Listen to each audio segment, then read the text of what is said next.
Jesus Christ, Zach, they're really onto you, huh? Tapping all your shit? Tapping your phone, tapping...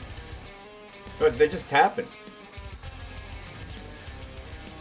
We are about to get started with the Tornado Smash Classic quarterfinals, ladies and gentlemen. Welcome on in. We got Dav, Zach, Master Skywalker, and Izzy coming on in.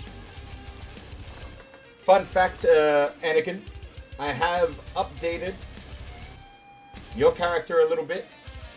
Unfortunately, because this is the quarterfinals, you will not be appearing. These are 4 quarterfinal matches and then 2 league matches, and then some Proving Grounds championship matches as well. We'll get into the card in a moment, but unfortunately you will not be making an appearance today. You will make an official capacity debut this Wednesday coming. Excuse me, not Wednesday, Sunday. Is that the next day that we... Yeah, Sunday. On Sunday Smash. Professional promoter here. Speaking into the microphone. Hello, everybody, and welcome to the quarterfinals. This is going to be a doozy. We've got a hell of a card for you tonight. But before we get started, a competitor, and of course, our ever-vigilant co-commentary, Mr. Zach Daniels. Hello, welcome. Hello. Thank you, once again. Yeah. I always seem to put you over, huh? I'm really good at that. Well, you should. I should? The crowd don't seem to think so.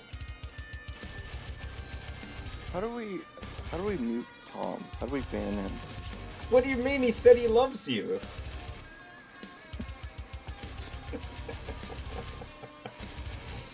Alright. Let's not get ahead of ourselves. Tom is the poggest of No mods. roach for you. What? Let's get into the card. And then we've got a special video package from a one... Oh, speak of the devil, he's in the chat. From a one Mr. Music with Mendes, a very special announcement that you... Oh, fuck off. Zach, you will not make fun of, okay? You hear me now. You're not going to make fun of it. Promise me you won't make fun of it. Just break before anything happens. Wait, what? Nothing. Alright, well, as long as it was nothing, let's get into what the card is. We are going to kick things off. The last time you saw the Tornado Smash Classic, we saw a re-debuting of Omar as the Phantom of DZW. He has joined forces with the Margin Clan, and you will see their next opponent. And wouldn't you believe it, it is literally the current champions of the Tornado Smash Classic. Now, massive asterisks on that. It's one half of the current champions, because we, of course, have Zach Daniels' ex, Zach's ex, filling in for the now retired Stephosaurus. Fred Durst, Zach's ex, taking on Margin Clan in the opener. Zach, talk to us about it. I mean, what do you want me to say? Well, it's been a while since you've seen your ex. Have you, Yeah. have you gotten in touch with her lately? I'm not allowed to, no. What do you mean you're not allowed? Oh, yeah, you did go to prison. I forgot about that. That was kind of messed up, man. You nearly hit a woman. No. Well, sure. Well, anyway, what do you think about the match? It's a very devastating looking at not debuting, but new team to DZW, and one half of the current champions, the team that beat us. You gotta give them credit where credit's due. They defeated us in the finals, Zach. I think, yeah, Fred Durst and the X, They don't know what they're in for. That's for sure. I think this is gonna be an easy one for Nami and the new Phantom of DZW. So. Wow. So you're gonna say that the new team, the new look of Margin Clan are gonna go over the current champions. Yes. That's a big call. Going out at the quarterfinal stage, not something you want from a champion, let alone the inaugural champions. But hey, regardless, speaking of champions, Kiss My Ass Club UTI, Drunk John and Sean, the Sniper Hunter, they're the new DZW Tornado Doubles champions. And they come up against him, wouldn't you believe it, the former champions in a one-on-one bout. This is very interesting because remember how UTI won? They won in a triple threat doubles match with the addition of Overstotch and Smileman's GMP as well. Now it's just one-on-one. What do you reckon? Well, I'm sure once UTI wins, I'm sure they'll have some excuse on why they lost once again. And I'm sure a bunch of controversies will happen. I'll probably be put under house arrest this time by them. Who knows? They like going up to the higher-ups when losing and coming up with a complicated story to put themselves into. So, should be interesting to see how they get themselves out of this one once they lose. Well, speaking of controversy, were you here for this? Were you here for this last week? We actually had a tweet from a one Rosin, who I'm trying to bring it up on my screen right now. So bear I was with here me. for that, yeah. Yeah, Rosin announcing that he's done with the Apex Predators. So it's very interesting to see that they are teaming again. What's that about? They're like your typical reality show boyfriend-girlfriend. They break up, they get back together. They break up, they get back together. It's one of those things where you're just over it at this point. I don't want that kind of image in my head. Why'd you have to make it into a relationship kind of thing? Well, it was the first thing I could think of. Plus, who knows? Oh god. Alright, well anyway, former champions versus current champions. Very interesting in the second match. We will then leave the quarterfinals sessions for Proving Grounds promotion and relegation battle. You see a very surprising entrant in Jess Isabel, who is up for relegation. If she loses this bout, she moves down to Proving Grounds. This is one of the longest reigning DZW women's champions up for relegation, and the reason being she has 3 matches in Season 3, 0 wins, 0 draws, 3 losses. Terrible start for Jess Isabel, putting her in this position. And of course, we thought it would be Katrina Silverweb as the champion. Stealing it from her in the last moment, in the last week, is Yuggy. Due to injury, Katrina had to vacate the title, and Yuggy stole it. 3-time Proving Grounds Women's Champion, by the way. Who do you think is getting promoted? Who do you think is getting relegated? Can Jess stay up? Well, first of all, we still don't know how Yuggy even got involved in the title match, correct? I just told you. Katrina got injured before the match in training. Do you want more of a breakdown for that? And Yuggy was selected as her replacement for a vacated Proving Grounds championship. How she just got hurt training? She wasn't attacked or anything? No, she's just straight up out. She pulled a quad, probably. Okay, well, yeah, the whole new season starting can sometimes get under someone once they lose one match. That could easily lead to 2, and once you lose 2, then you're in your own head, then you lose 3. This is a tough one. This is go big or go home kind of for Jess. So I don't know. I think she. Oh man. If I'm being honest, I find it very unlikely that Jess will go down because she has done so much in the women's division. But a friendly reminder on this: this is Yuggy's 3rd championship. This is Yuggy's 3rd attempt now to get out of Proving Grounds. If she can't do it now, Will she ever? I was gonna say she's very been like stuck in her position. Yeah.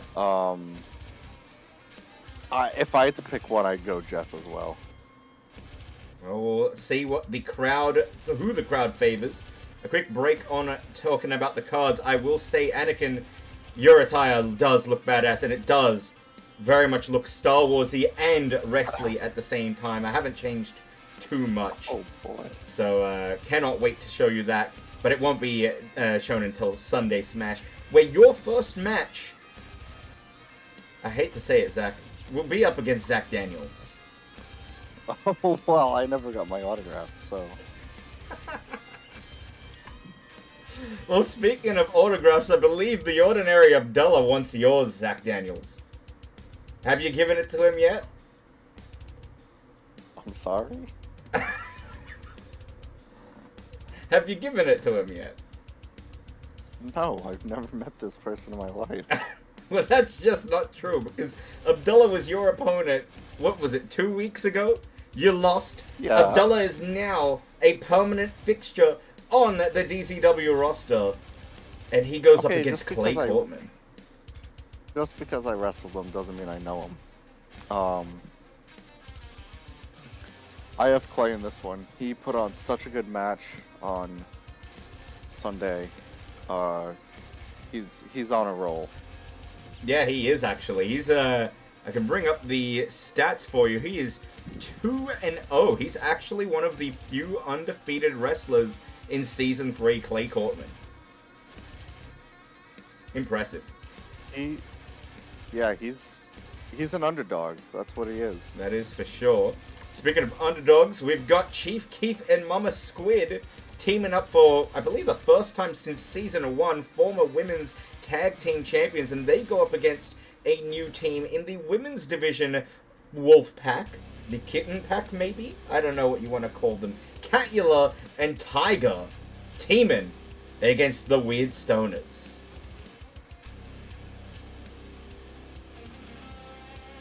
Zach, when I go quiet, that's your cue to talk. Yeah, I don't know exactly what to say about either team.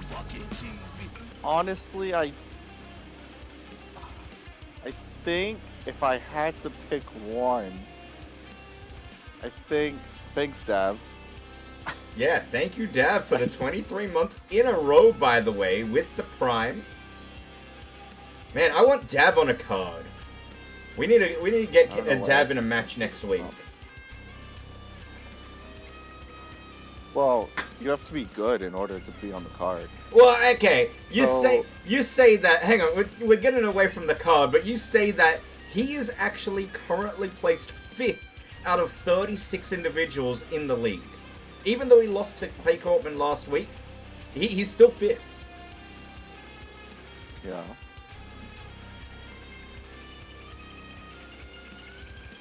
That's all you have to say? Alright. That's what I thought. Whatever. I think the about this Wolfpack match. got this. I think the Wolfpack got this. They've been together for so long, and the other two, I don't know what to say about them. Well, they look like they came from a different planet. Who? The Weird Stoners or the Wolfpack? Yes. Chief Keef and Mama Squid. I will agree with you on one thing. I do think the Wolfpack have this. Catula had a great showing in her debut last week against Janzi East. Remember, one of the strongest performers in the DCW women's roster. She came close. She didn't get the job done, but hey, maybe it's a different story in a doubles situation. And Tiger has proved herself both in singles and doubles. She could carry her, maybe. Who knows? We'll have to wait and see. And the final section before we get back into the quarterfinals of this card, Kyle Stryker up for relegation against the current Proving Grounds champion, El Mago Jr. El Mago Jr.'s been on a roll. He beat his father in a title match. Kyle Stryker, he's always there. I don't mean that in a bad way. He's finding ways to get on the card, which is good. But he just seems like, I don't know. We'll see what he can do against El Mago Jr. This will be the test for him. This is almost too hard to call, and I gotta say, I think El Mago Jr. has it for me. Only for the one fact that I've actually wrestled him before. And yes, I dominated. Yes, I showcased my ability. But it's not about me. It's about what El Mago Jr. can offer to this kind of match. I know Kyle Stryker all too well as well from watching his matches. And El Mago has the speed. He has the agility. He can run rings around a said Punisher Kyle Stryker. And honestly, I think it would benefit both individuals. El Mago elevated to the main roster, see what he can do on the main roster, and Kyle Stryker going down to a division where he can pick up some wins and maybe rebuild himself into a totally new individual, a new package, if you will. I think it would be only beneficial for both of them. But, speaking of benefits...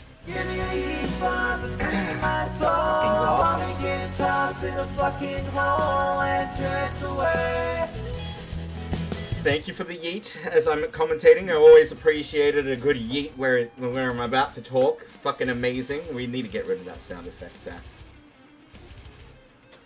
We just Don't need to tell me. I'm no mod. Alright. Overstarch and Just speaking of very closely. Speaking of the devil glasses, taken on Zach Daniels and DZ in the Kiss My Ass Club Platinum division. I mean, we're both biased here, but let's not talk about who's going to win. Let's talk about the quality of our opponent. Overstarch and Glasses, what do you think of them? I actually want to go back to us for a moment because people have brought up my losing streak and how bad I've been doing. Yep. But I think this is a huge opportunity for me because I know so well how Overstarched wrestles. I know for a fact I can take them down. And we've actually both had our issues with Glasses. Yes. So, but I don't see how them two together can stop someone like us, especially when we know them so well. Well, you bring up a very interesting point. Something I didn't think of until just now. Overstarched and yourself. That old rivalry rekindled, renewed. This is the first time that you two are in a ring together ever since the trilogy of matches you had for the title. Yep. And like I said, this could be what I need to get that boost of confidence to get back to where I was. Well, I'm looking forward to seeing that. But the main event of the evening, something that chat should be looking forward to all too well. This is Fig and Fish taking on the new team of the Caden Memes. Mimicus and Caden in the main event. And remember, Caden recently performed in another main event last week for the world title against Adam Lima. Came up short, but still an incredible performance from him. Always looking at Caden like he is the bright star, the future of DZW. And of course, he's got Mimicus in his corner. Not necessarily in his corner, excuse me, because it's doubles action. By his side. Yeah. And Mimicus has always looked pretty strong in DZW. But not only that, Season 3, probably the strongest start to his season ever. Talk to me about the Caden Memes versus Fish and Fig. I'll let that go.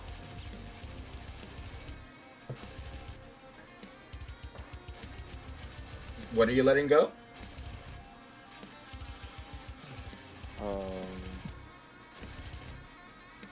I think our commentator's having some problems with his microphone and equipment. No, I'm not, actually. Just drinking water while you're asking me a question. Motherfucker. Yeah, ping MS, chat, ping MS this shit. It's no. It's me, Aiden, and it's me or is it's meme? Nail on the head right there. It's meme. Okay. Definitely brain dead. Not as brain dead as you, but definitely brain. Fish and Fig, they're something, that's for sure. I still need to see more of them. Yep. Caden, we know how, even though we lost, we know what Caden is capable of, we know what Meme is capable of. Both have lost title opportunities, basically. So they could help each other out. This could be the start of a new team. I guess it depends on if they win or lose. I mean, doubles action could be where they find themselves some gold and elevate themselves to the top of the card, but they've got a really tough opponent in Fish and Fig. You said that we don't know too much about them. Well, I can tell you, we've seen them dominate twice in a row now, particularly Fish. Dominant Samoan. Listen, we've got a Samoan in our midst. You don't want to headbutt them. They're notorious for that strong cranium. You don't want to get into a slug match with just strikes. They'll outstrike you, outpower you. Sometimes they're even faster than you. What do you do against a strong Samoan like Fish? Nothing. Yeah. Well, I love the input, Zach. You're always really helpful with all of the input. I'm trying to give you something, and you just fucking say nothing. Let's get it. No, listen. I was going to, but I don't want people to know my secrets on how to take him down. Well, I want to know the secret. Well, I'll tell you when we're not commentating. Yeah, that's a good idea. All right, fine. Well, first match of the card, it will be... What are they called again? Fred Durst and Zach Sex? Limp Express. Alright, yeah, Limp Express. Limp Express. No, that was... Go on. Wasn't that Fred and Steffo? Yeah, but this is also... Shouldn't we change their name? They're a part of a faction. That's Limp Express. Limp X. Yes, exactly. You got it now. Alright. And also, you don't have to worry, Anakin. I'm not going to interfere in your match. Zach with a K, I won't get anywhere near that. Zach with a K is pretty cool. Yeah, it's alright. But I'm not going to interfere in his match. I don't like him, but... Alright, let's get on with the fucking show. We've been, talking about the card for half an hour. Jesus Christ. Fred Durst, Zach's ex, taking on the Margin Clan. Here we go. Predictions in the chat. Place your bets. This is the Tornado Smash Classic Quarterfinals. And as you can see, the Tornado Smash Classic title around the waist of Fred Durst.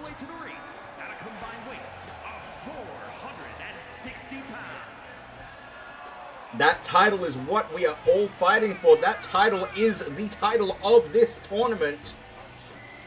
And Fred Durst holds one half of it, the other half held, of course, by the now retired Stephosaurus.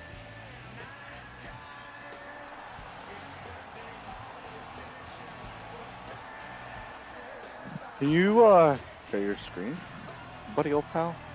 Absolutely. Why didn't you just say your monitor wasn't working? Well, it is now. Okay, there you go. You just smack it a couple of times? Yeah.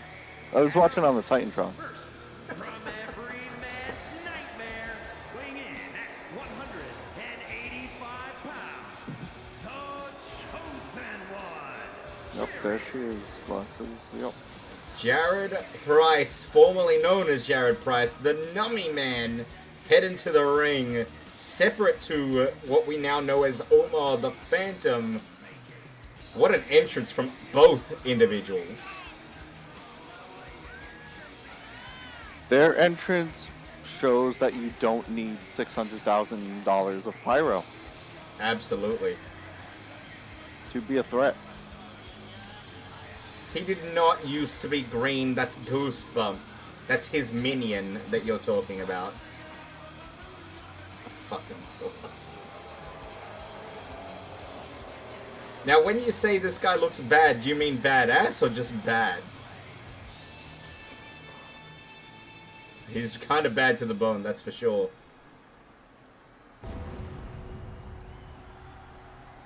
Oh my god. Interesting that they're coming out separate. Oh, there's the pyro.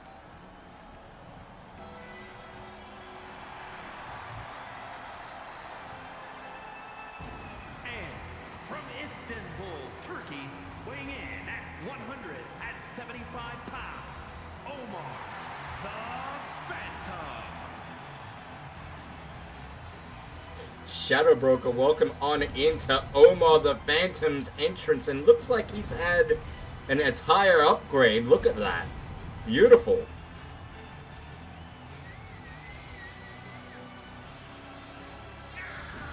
Beautiful new tux for the Phantom. Looking ever dominant and one to be feared, that is for sure. I can tell you we've got Zach with a H, Zach Daniels in co-commentary, Shadow. Yep.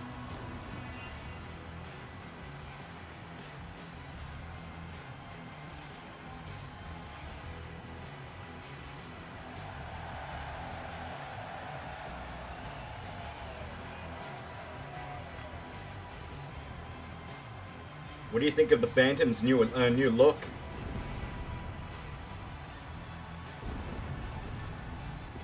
It's unique. Something you don't see every day, that's for sure.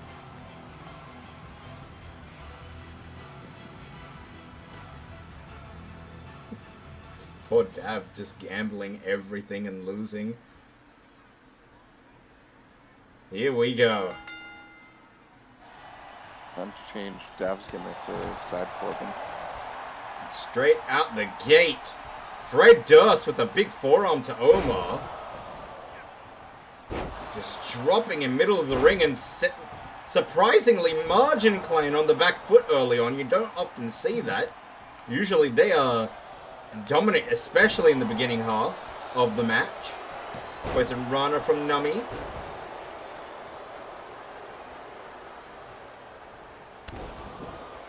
Oh, excellent counter from Omar. Drop kick into a submission maneuver. What a combination from Nummy and Omar. Learn that from the best.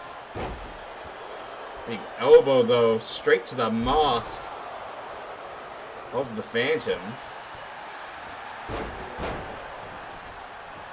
Looks like Omar's got some new in-ring attire as well. And a heel hook applied from Nummy. Try to submit Fred Durst early on.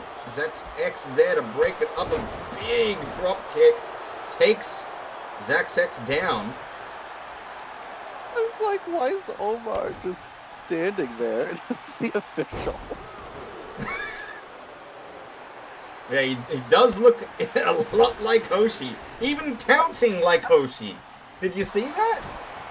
Yeah. Count along.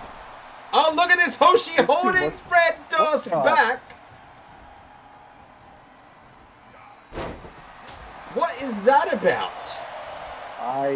That's a good question. I do not know. Big headbutt from Jared into a ripcord suplex.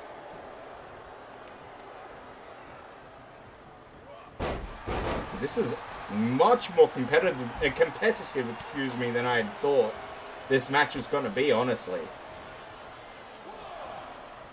She's just looking over it. Like, What a drop kick! And I think the heel of his foot clipped the forehead, maybe even the eye, and Fred Durst is busted open. Not good if you're Fred Durst. We'll see how he retaliates. We're already seeing it here.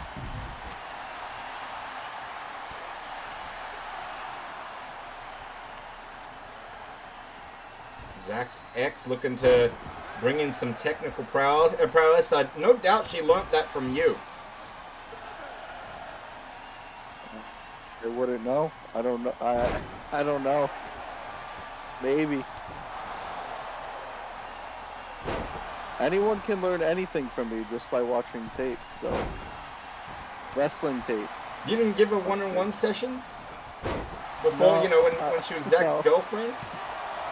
No, I don't think so. Wait, so you never gave your girlfriend a one-on-one session? That's what you're telling me. Why are you saying it like that? Oh, what a dive from Omar! Don't worry about it. And just stomping Zach's ex on the outside. Zach, does Zach's ex have a name?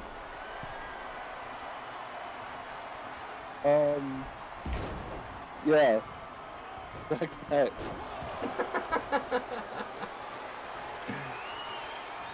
Oh, look at this. Omar not happy that he missed that leg drop. Interfering with whatever Nummy had planned. And that came back to bite him. Or did it? Kitchen sink knee into a German suplex God. pin from Omar, but broken up by Fred Durst. And Omar just lifting Fred up on his shoulders. And doing absolutely nothing. What is that about? What he was almost like as if he was in a trance. He seemed... He could have... I don't know. I don't know what he was doing.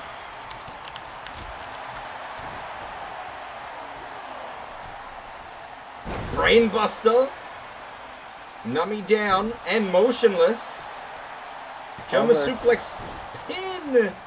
But a kick out at one.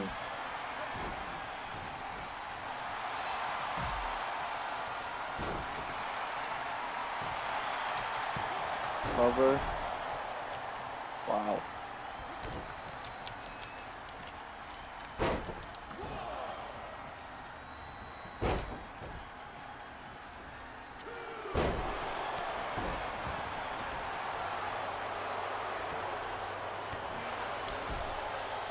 Blue Thunder Bomb, but doesn't go for the pin.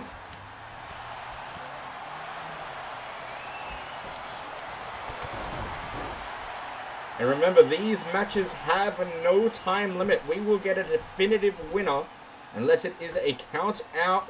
And look out! Tornado, excuse me, what would that be? An Avalanche Bulldog? I believe so. 1, 2. And Fred Durst can't stop it. And that is it for the reigning champions. They were eliminated in the quarterfinals. Not too surprised. I'm more surprised with how competitive the match was, to be honest. Yeah, you are not wrong about that. That was a competitive bout, but the favorites on top. Margin Clan looking very dominant as a new team. Let's see if they can continue all the way through the tournament.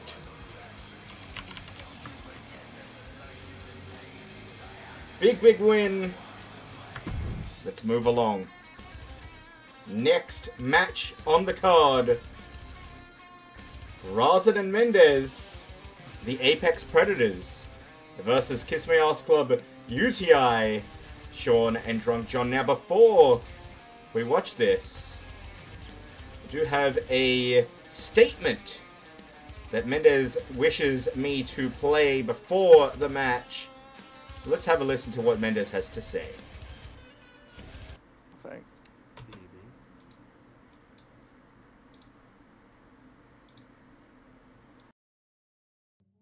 Good evening. I'm here to announce as amicable as it is, the end of the Apex Predators. I talked to Rosin last week, hearing the frustrations from Rosin from just the constant losing. That's pretty much been mainly caused by me. It makes sense. I think it's time to end the Apex Predators and move on to new things. I think Rosin will be a phenomenal singles competitor. He already is, but I think you guys are really going to see something special in this singles run. And then the Tornado Smash Classic will be our last match as a team. So whether or not we make it through this round or we get all the way, that will be our last match type together as the Apex Predators. And then after that, I plan on taking a hiatus indefinitely, just to take care of my own personal issues. I wanted to thank DZ for all the opportunities that him and the team has given us. Thanks to Zach, his co-commentator. Well, even though I disagree with so much of what Zach says, he's there almost every single day, helping entertain every single one of the viewers. And then every single competitor that Rosin and I have gone against, y'all have made me a definitively better wrestler, but it's still not enough. I need to take this time for myself and fix whatever's going on in my head. So, yeah. I would hope that the next time I see you, I will be a definitively better competitor, whatever version that may be. So, it's been great, guys.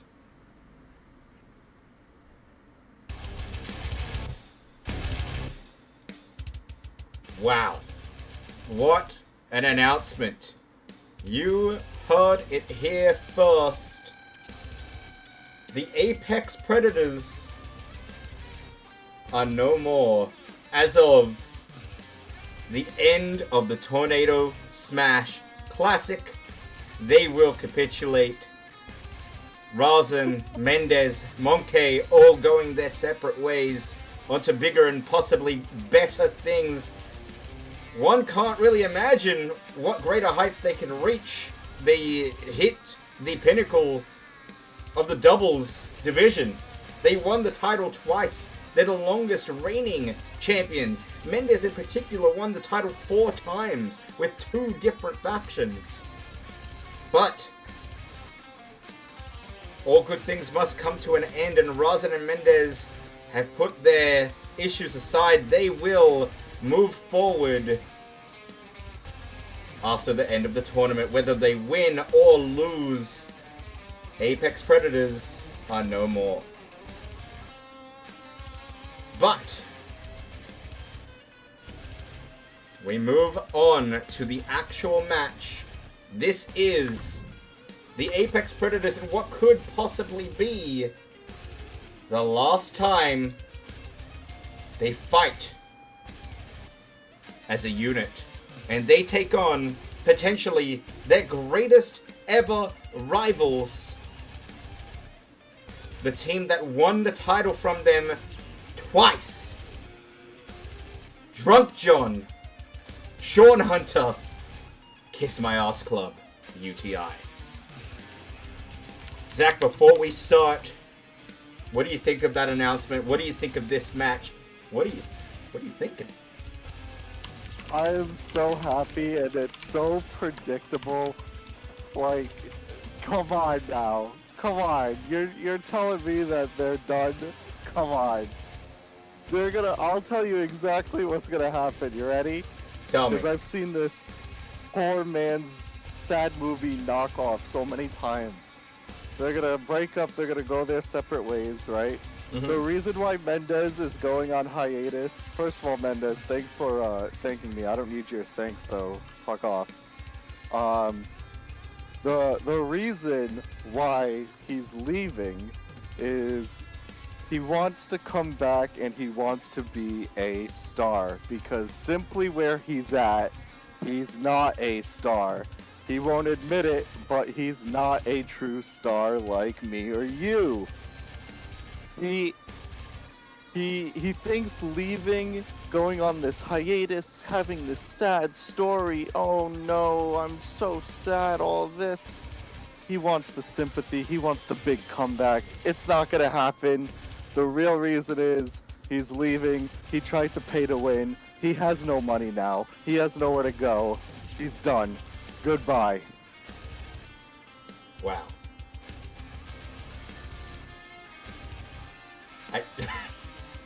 Remind me to never put you on the PR payroll, okay? You are not good for PR.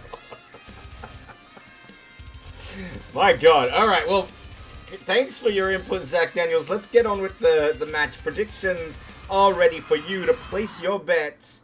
Apex Predators, Kiss My Ass Club UTI. This, when it comes to one-on-one doubles bouts, this is their trilogy.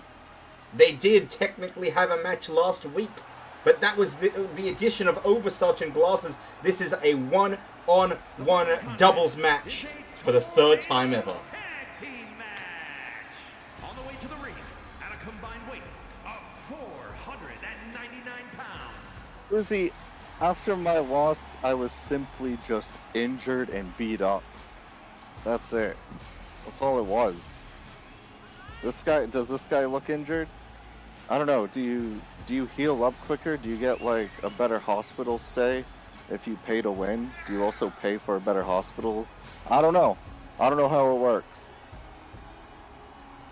However it works, going back to the trilogy, they are 1-1. Who's going to win the trilogy here, Zach? Who's going to win that third match? UTI, no doubt. I'm telling you right now, it's not even me being biased. You don't think that this so odd, like, breakup, like, who sends a breakup video message? Like, what are we, in middle school? Who sends a breakup video to... I don't get it. And you're telling me you don't think that's in their head? You don't think, oh, this is our last match? And that's all they're going to be thinking about. Look at the two coming out right now. Captain America and Sean Hunter himself. The Tornado World Champions, whatever you want to call it, doubles. This is a real team. Okay? Yeah, they have real gold. Exactly. Right, Zach? Yeah. Yeah, just like I have real gold. Right. Just like you used to have real gold. Right. But we're gonna have real gold soon. We will have real gold. I can appreciate that. We will win this tournament. But I gotta be honest here. You might say everything there you said is correct. Sean and Drunk John. Phenomenal team. They have a one-up over the Apex Predators. Yes, they're 1-1 in the trilogies, but look at all of the singles matches that Sean has won. I believe Drunk John lost a couple of matches to Razin, though, if I'm not mistaken. I'm not entirely sure on what the record would be, but I believe the momentum is with UTI. Now, with that said and done, this is potentially the Apex Predators, the greatest doubles team of all time, potentially their last match. You don't think that they're going to want to get that win? That they're going to do everything in their power to get the win here? No, because you know they're going to reunite within a few years, even if it's a one-off.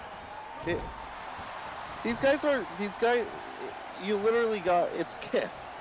Kiss has broken up how many times? They've gone on a final tour how many times? This is what they're turning into. Oh, look at this. Mendez tossing Sean into Hoshi and then rebounding off the turnbuckle with that kick. Beautiful.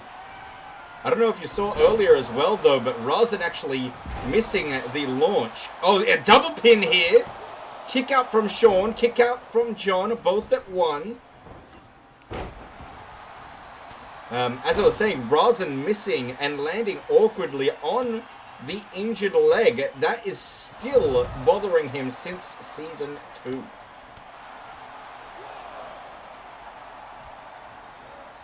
Well, there's a reason he still has the brace on, but I'm sure he might not even need it anymore. He might just use it to his advantage. Who knows? And Razin, look at this, leaving Mendez for the exploder suplex there. Doesn't bother helping him, and that is kind of the tale of this story. Razin disappointed in Mendez, so much so that they are ending such a dominant team. Well, like I said, it's in the back of their mind, and I think it's more in Mendez's than it is in Razin's. Sean stopping whatever Mendez had planned there, cutting him off and just hitting him with that swinging neck breaker. Razin up top decides not to do whatever he had planned. Eats a neck breaker for his troubles. Oh, what a German! What is John doing? Into the cover here, and the referee doesn't see it. This is a count of 3 already. Look at the slow counting from Hoshi. That's not a slow count at all. That was at least 10. I don't think so. Mendez just shrugging Sean off. Tossing him in the corner, big forearm. Going for the cover now on John here. Hoshi with a much quicker count. Kicking out at 2. I truly, you know what I think it was? I think you were watching the pin on your monitor, and I think your monitor was slowing down, so it just looked slow. Yeah, that must have been it. Drunk John just watching on as Mendez hammers down on Sean. Well, did you see John dancing on the outside of the ring before? I did see that. Oh, the claw! Oh, no. This could do it. 2. Drunk John's looking. He kicked out. And just eats a kick for his trouble straight back into the pin.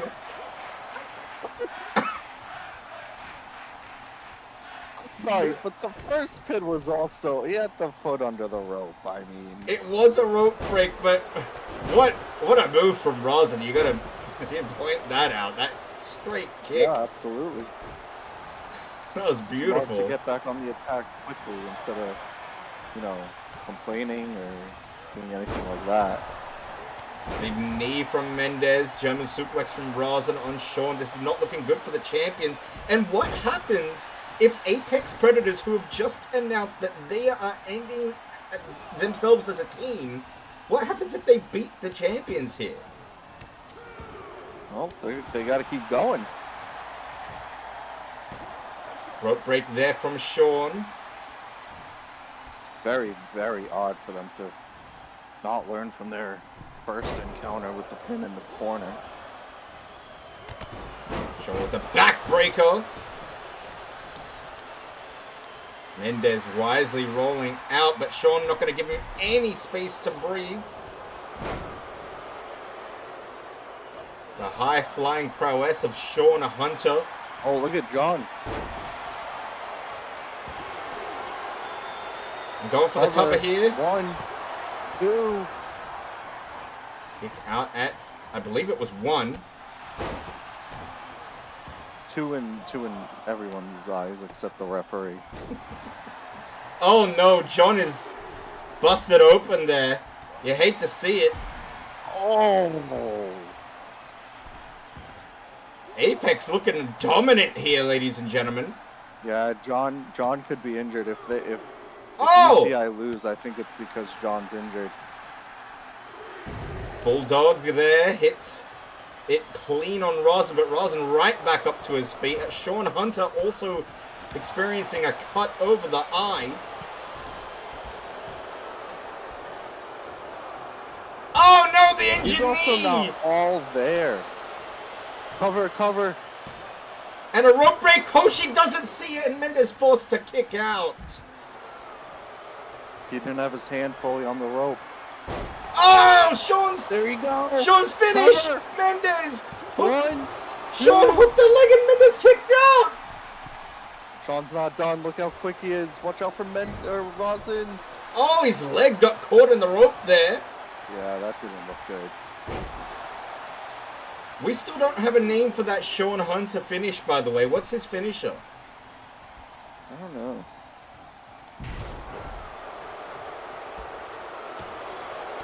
Super kick. Doesn't bring Mendez down. Neckbreaker will, though.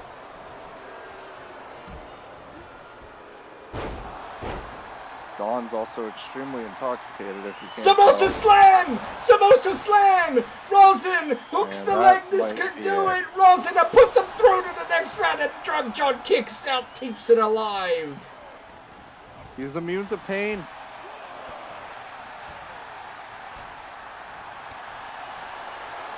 What a match, ladies and gentlemen. This is main event worthy. And Rosin with the submission, but Sean is there to break it up. What a move from Rosin. Sean Hunter kicks out at 2. I thought that could have been it.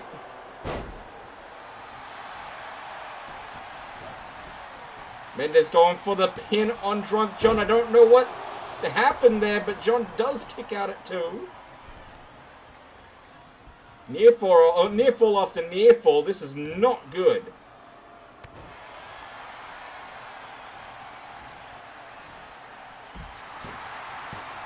Oh, this is it. Sean just got dropped on his neck.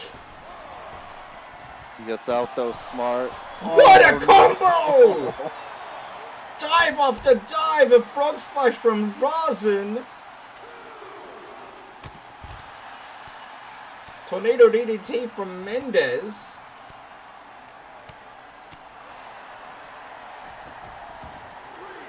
Have the champions gotten any offense in? Just a little bit every now and then, but not not consistent. Not consistent at all. But right now is their chance. Yeah, Mendez was just taunting on the outside, doing absolutely nothing. Who's this? Brilliant What is combo John from doing? Sean. John, what's he doing? Over the top!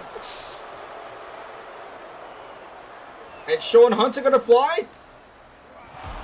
Hoshi did Yes. not give him the space to do that. Had to stop and recalculate, but still hits it.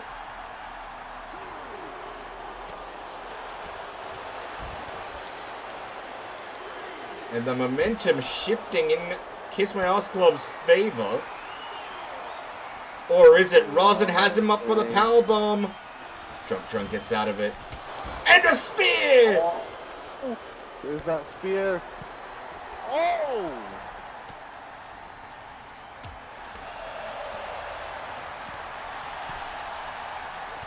Big knee from Rosin. Mendez looking for the claw, but miscalculates it.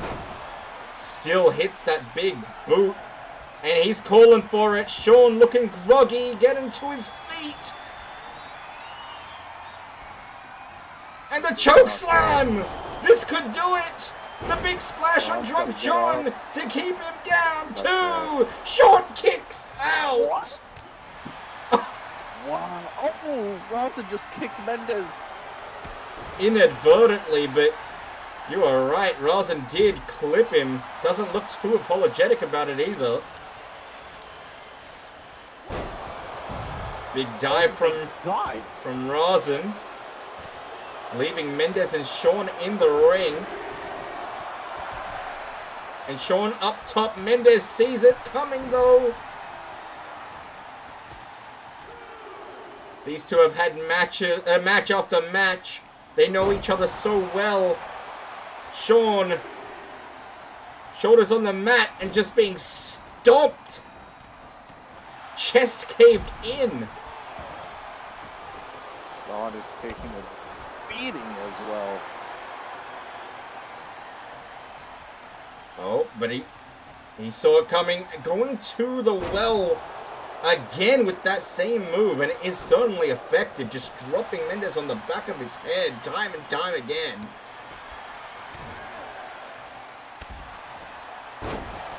And a neck breaker now. Roz is saying that Mendez is in trouble. Might want to interfere. And they have isolated Sean here.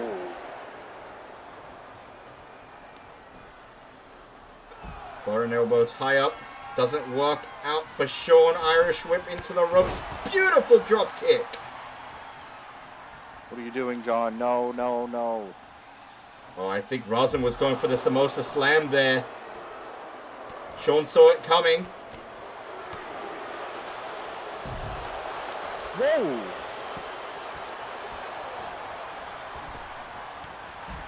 German suplex now from Sean. Mendez in the ring. Sees Rosin's down. Swinging neck breaker again. Rosin with a hip toss. And yet again, Massive hip toss. they're going to go high, flying yet again. Mendez going to fly. Rosin over the top rope. Misses. But the double knee sticks the landing on John. Knees connect. Rosin's tailbone, though, and I think Sean knows it. He absolutely knows it, but can he do much about it? Rosin and Mendez both on the attack. Now, oh! What a clothesline. What a match this is. Oh my God! John with the biggest knee I have ever seen in professional wrestling.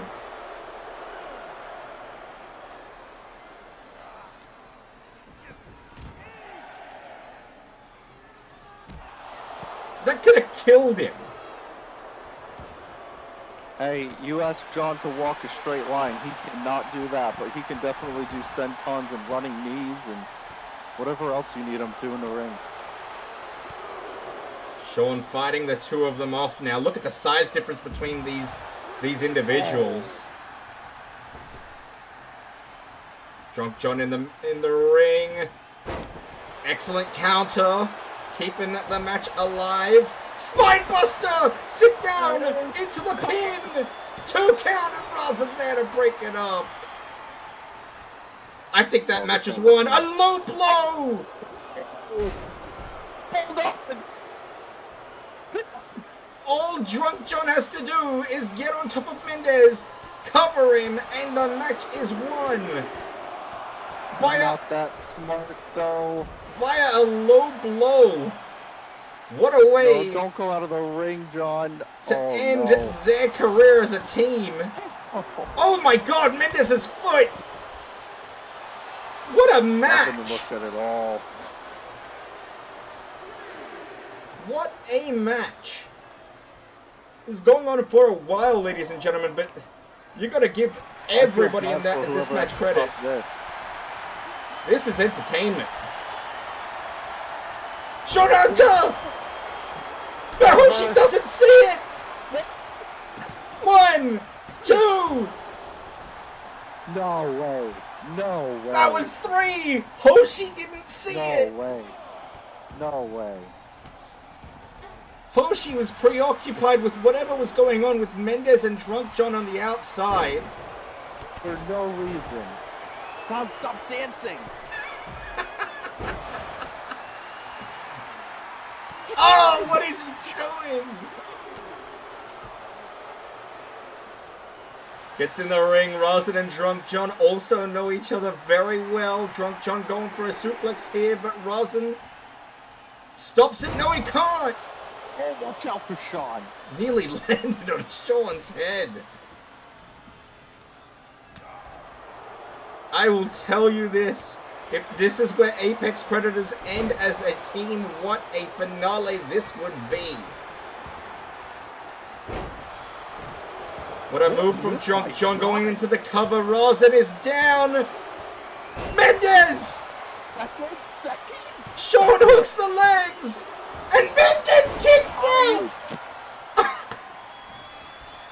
And he gets right back up to his feet. Gut wrench. And Sean doesn't know what to do. How does he finish this? Springboard, tornado DDT. Watch out for Rosin. Oh my god, just dropped on the back of his head now. This isn't looking good. Swinging neck breaker again, but wisely. John may have... Sean gets out of the ring. Look out. Mendez again gonna dive. Oh, just missing the concrete. I don't know what the timer is on this match, but let me tell you, this is a classic, ladies and gentlemen. This right here, this could be a match of the year contender. I agree. Like I said, I feel bad for whoever's match is next. I believe that is Chess, Isabel, and Yuggy. That was never going to have much of a chance, let's be honest. Watch now, it'll be the best match of the night. It's gonna go like 60 minutes. Just, oh my god. Kind of 7 on the outside. Sean waiting for both men to get in the ring. I don't know why he was doing that. And he's gonna eat a samosa slam for his troubles. Drunk John on the outside, motionless, going for the cover. Rosin, cover him. 1, 2, it's done.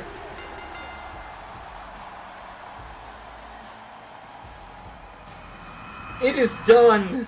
Terrible, terrible, terrible officiating. What a match. And Apex Predators continue as a team. But remember, win, lose, or draw, after they are either eliminated or they win the tournament, this team that you see on your screen will no longer be. But what a win, not only to progress into the semifinals, but a win against the current Tornado Doubles champions. What does that mean for the Apex Predators as a team? Technically They're just speaking... gonna keep going. Sorry, go on. I was just gonna say they're gonna continue on in the tournament, and you know what it is? It's like a farewell tour, kind of like Sting, you know? But Yeah. Except they're not Sting. Well, technically speaking, they've earned themselves a shot at the title. That's the rules. They've earned themselves a shot at the title. But how can that be if this is their last... God, it doesn't make sense. We're going to have to wait and see what Rosin and Mendez want to do.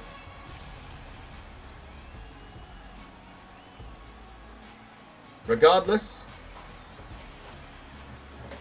big win. Let's update what we've got going on over here. No, So, Lindsay, not that Sting. yeah, he's talking about Wrestler Sting. I think this is the second time now, by the way, that UTI have been eliminated in this tournament in the quarterfinal stage. But we have the winners of the C and the D block. The Apex Predators and Margin Clan confirmed. Who will be the winners of the A and the B block? Still to come tonight. Caden and Mimicus, Caden Memes. Fig and Fish, your main event. And before that, Kiss My Ass Club Platinum taking on Smile Gang.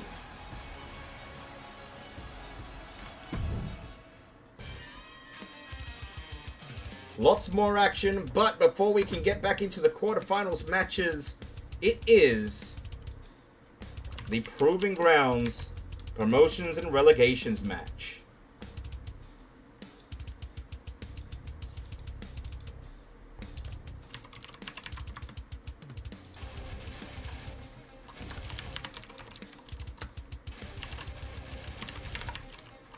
while I set it up, do you want to talk about that last match, Zach?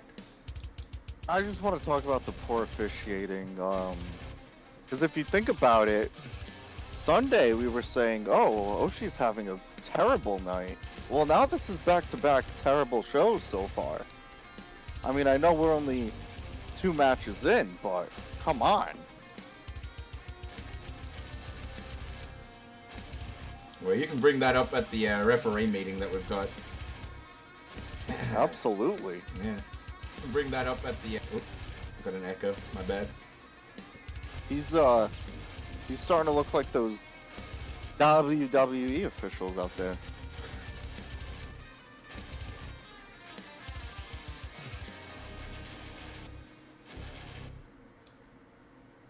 Because there was a 3 count, and he missed it.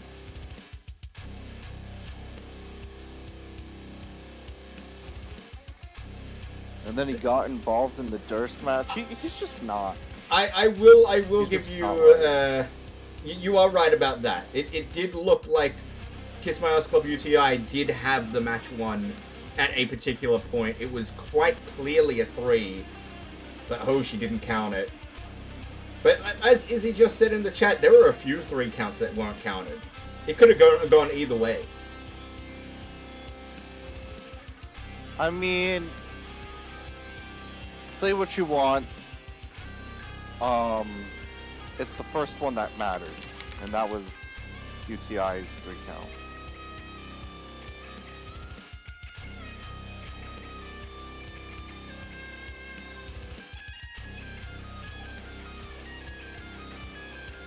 Alright. I'm just trying to sort out a few of the moderating issues we are having.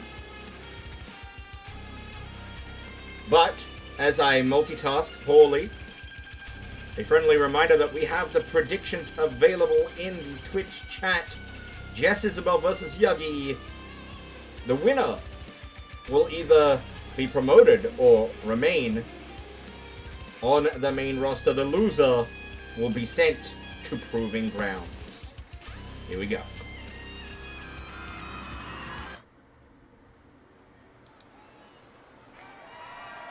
The following contest is scheduled for one fall and is for the Junior Female Championship.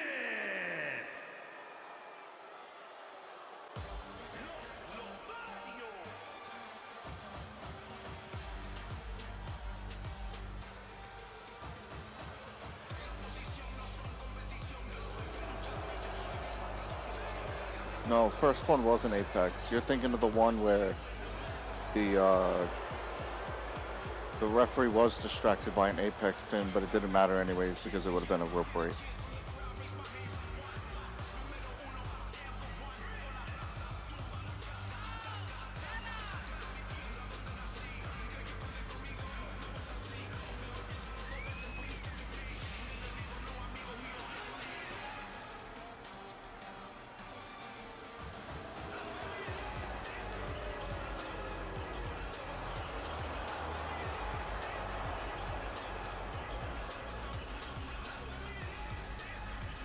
We've got a tweet from Space Monkey as we've got Jess Isabel in the ring. This is Monkey tweeting just simply soon. What could that mean? Beats me. I haven't really seen Hopefully, too much about Monkey lately. Yeah. Of course, he's currently a part of the Apex Predators, so considering that that team is capitulating, what happens with Monkey? Does he just go back into the singles division alone? Or does he reunite with Numsku, maybe?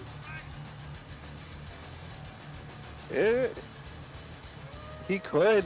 I guess whatever he sees the most help for him when it comes to staying relevant, success. Well, he hasn't been relevant since he won and lost the world title in quick succession in Season 1, Right. let's be honest. Yogi snorting some cocaine on your screen there. I love her entrance.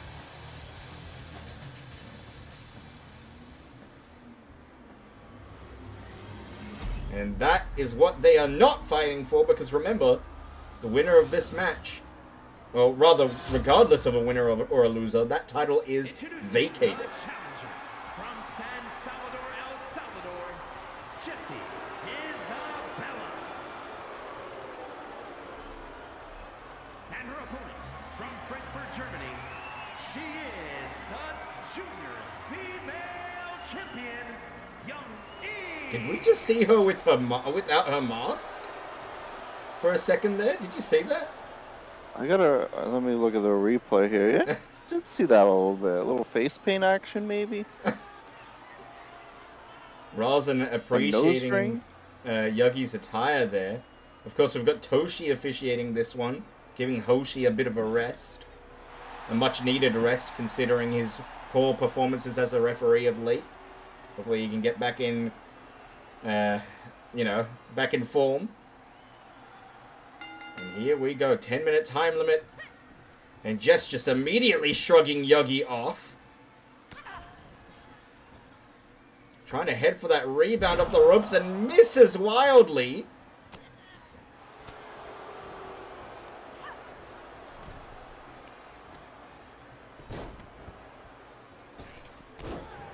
Did the VAR, her mask is still on? Okay, my apologies.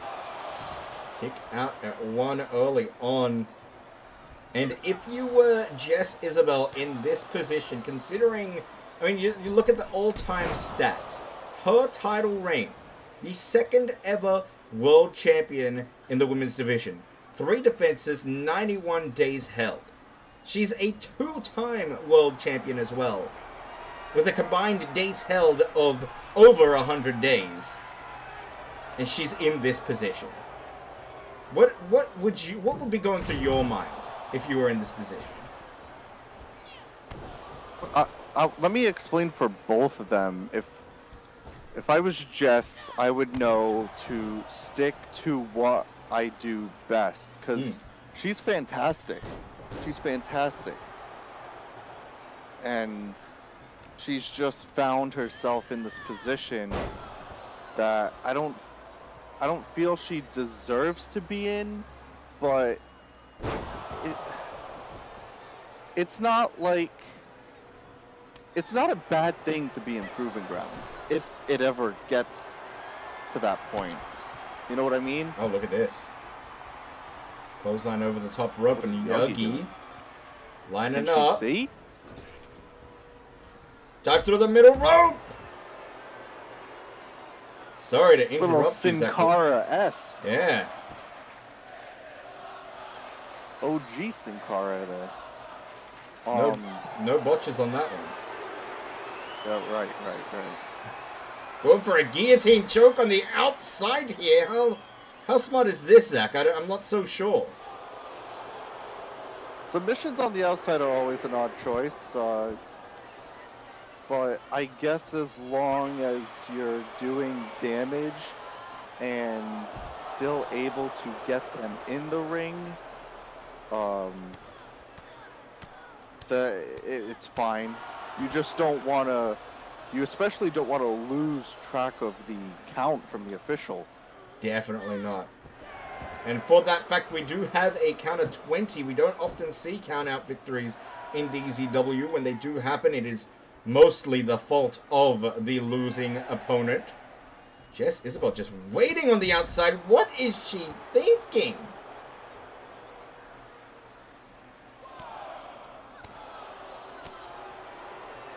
He doesn't seem all too. Is it confidence?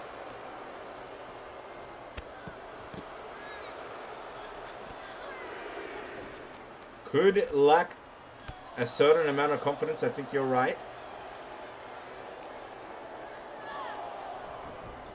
But also, I feel like Yogi needs this more than Jess. Am I wrong in saying that? Oh, absolutely. No, you are 100% correct. Yogi. Hold on, look at this. Crossbody, beautiful. Count of 2 here, and Yogi kicks out. This is her 3rd ever attempt at gaining promotion to the main roster. She is pretty much the top of the card every single week on Proving Grounds, but I mean, she just doesn't have it in her to get to the main roster at this stage. And she's had chances before. I'm trying to think of who you can compare it to in the men's division.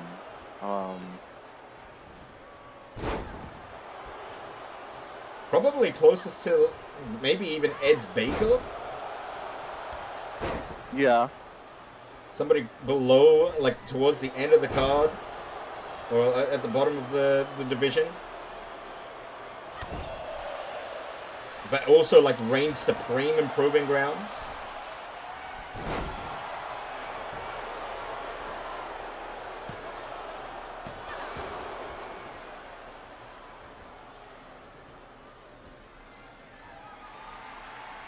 She's quick to go to the top, though. Look at that.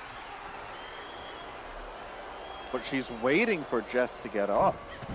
For what? Oh. I didn't even see you there, by the way. Right. Dinosaur Girl and Gas coming on into the chat. Welcome on in. Past the 5. Dinosaur Girl and Gas. What do you mean, eh? I don't know who. I don't know. Wow. God damn you, Zach.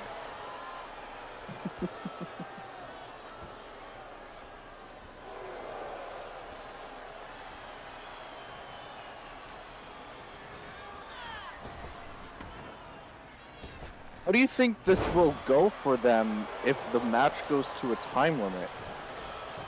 It might not, though. It might not kick out at 2. Or it might. Well, if it goes to a draw, the advantage is with the main roster member. Jess Isabel does stay up on the main roster. So Yogi, I mean, even though she's the champion, she's at a disadvantage here.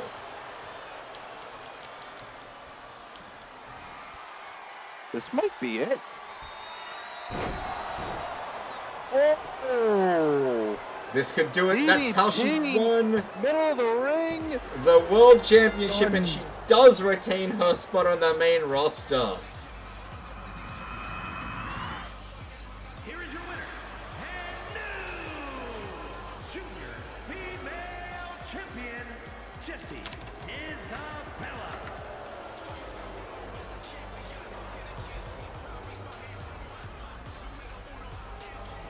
Rosin, what I would suggest is run that tweet by Mendez, and if you both agree, I'll bring it up on screen.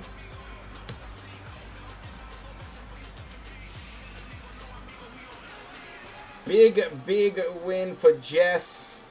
She stays on the main roster, and the title is vacated. Commiserations to Yogi.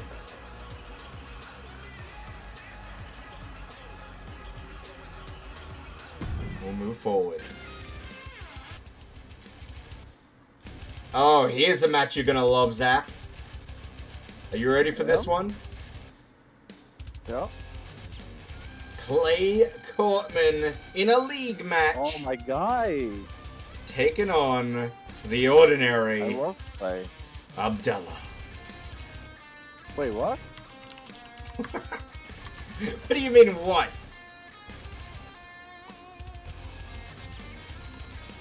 Already, huh? What do you mean? What are you talking about? I mean, this match is already, huh? Yes. Gotta see. Oh, poor Clay.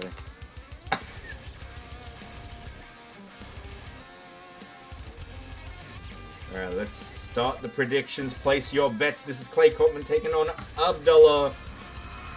Let's go. Winner gets points on the board and climbs the ladder.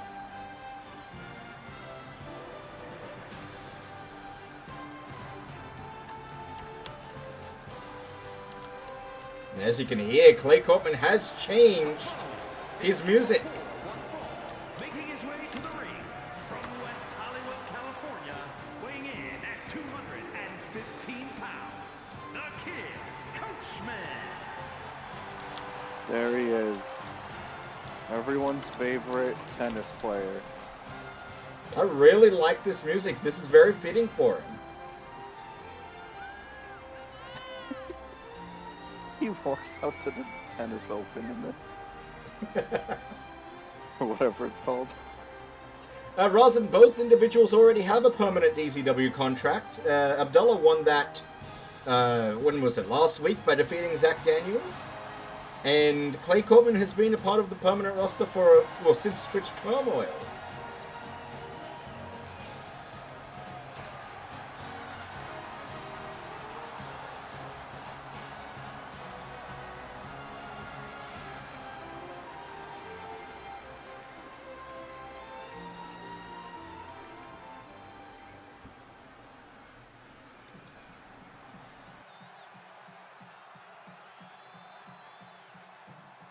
And his opponent from Riyadh, Saudi Arabia, weighing in at 228 pounds, Ordinario. Who?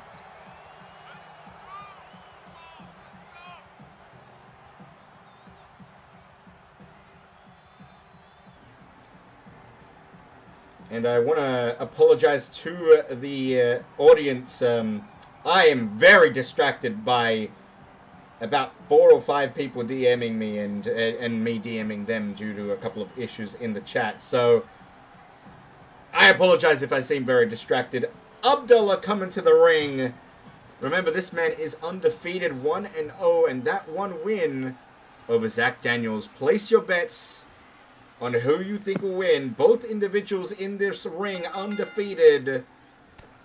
Let's go. Clay immediately with the exploder. And a kick to boot. Oh my god. I need to Brutal. see them. Is it just me or is Clay giant compared to Abdullah? Let's have a look side by side. Oh, never mind. Clay Maybe brings not. him back down to the mat. Clay just has long legs. Yeah, they are the same height, or what looks maybe Abdullah is slightly shorter. Oh.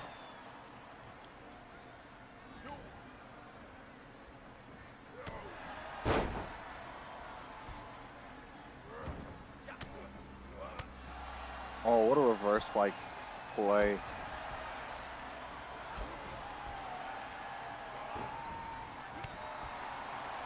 Oh,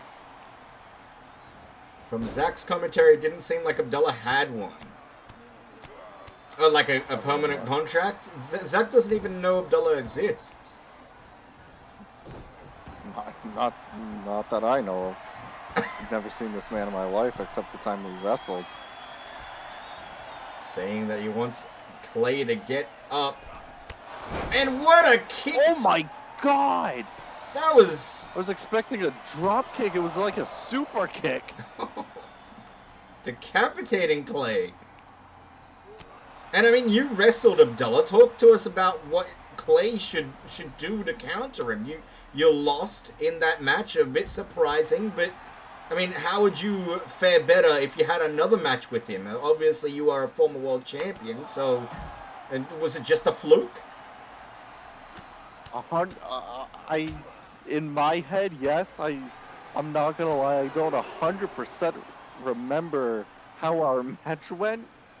I think I blocked it out from. Yep. What a knee! Not blocked out from my brain.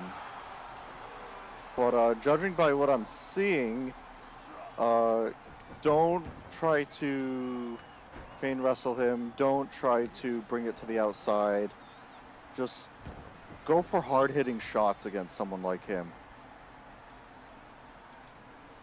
We'll talk about hard-hitting shots. He's just stomping Oh my Clay's, god, his head. You see his head smacking against the apron? just bouncing off. Oh, but this is just turning into a There you go. hockey fight now. Look at that. Work on a body part too. 3 minutes gone in this match, and this has been I mean, how would you describe this? Just not just brutal, but It's a brawl. yeah, it is absolutely a one-on-one brawl. Oh! Kick in the corner and Abdullah with the knee. Oh my god! Clay having to get out of the ring, but Abdullah gonna fly. Wow, I have not seen that. A man his size flying over the top rope like that should not be possible. Now into the barricade here, straight head first.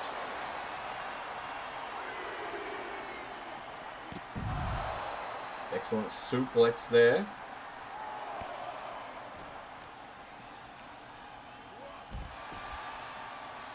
This is so back and forth, makes it hard to call. But raining down punches and strikes and kicks now. Abdullah all over Clay. Going for the cover here. Hooks the leg. This could do it. Clay Get the rope. kicks out at 2. Doesn't go for the rope break. Maybe he doesn't have the confidence in Toshi to see the rope break. Kicks to the face now. Clay in trouble. Forearms to the back, Irish whip, ducks him. Going for a big clothesline, but Clay dodges it into a German suplex pin combination and kick out at 1.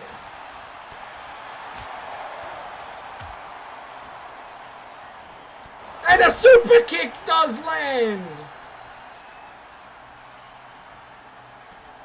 Smart to drag him. Clay could be done. Toshi right there to see it. And a kick out at 2 maybe took too long. Yeah, that's the risk. Oh my! That's it. The ordinary Uranagi. And a kick And out it's at not. 2. Oh, that punch was a little low. That punch was a little low. Well, Clay. Back and forth. Should have put these two in a cage. MMA rules. And Rosin saying that Abdullah kind of looks like Adriano. Maybe they should form the Italian-Arabian. What? What a DDT! And Abdullah busted open. European I uppercut. think that's the first wrestling move we've seen all match. And then another one. Standing shooting star press. Just stomping the arm. That is vicious from Clay Cortman. Can he put Abdullah away? What does he have to do to put him away? He's going up top. He's going to go high flying.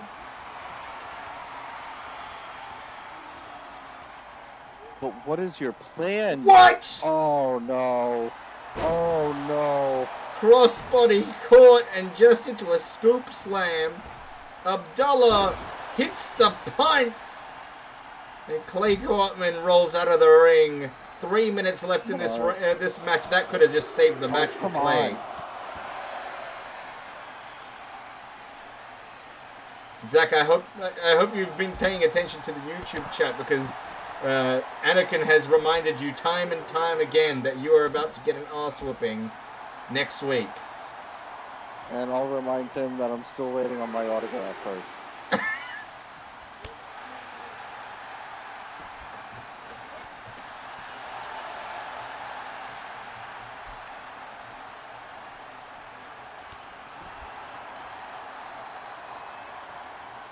Just stomping the arm of Abdullah, really picking at the limbs.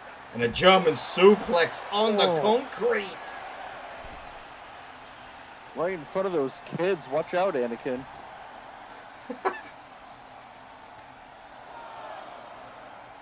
Run, kids, run. Oh, into the barricade now. 2 minutes left. Are we going to see a winner? Oh, and there's Muda behind the kids. Oh, Jesus Christ.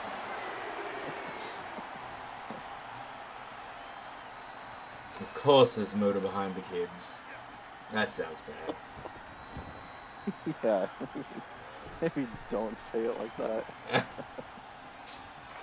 Clay Courtman up top again. This time maybe not Don't waiting wait for for him this Abdullah to get time. up. Oh, the elbow! Oh! That was on the arm! That I think was that was on- on Abdullah's arm. That was on the arm that he was working on. But Abdullah right back up using that arm. That has got to hurt. Yeah, you could tell that first clip and he didn't put much into it. And Abdullah opting to fly Alright. himself. Lands on the knee. Nearly a minute left. Soccer kick from Clay Courtman. Learning a different sport. And he's going to try it again. Maybe no. Front splash misses. And the boot. Less than a minute left. Crawl, Clay, crawl. Get out of the ring if you need to. Oh, this is dangerous. This is dangerous. Oh! Smart Clay. Smart Clay. You don't have to go to the top. Standing moonsault lands. Go for the cover. You got 30 seconds. This is a tight finish, but Clay Courtman trying to finish it with a frog splash. There it is. 20 seconds left. Covers him. Hooks the leg. 2. He got it too. Keep going. 10 seconds. One more big move. Spanish fly. Cover him. It's over. Oh, he couldn't make him tap. He was about to tap. He was trying to make Abdullah tap in the final seconds, but it was way too late. And Clay and Abdullah go to a draw. What a match.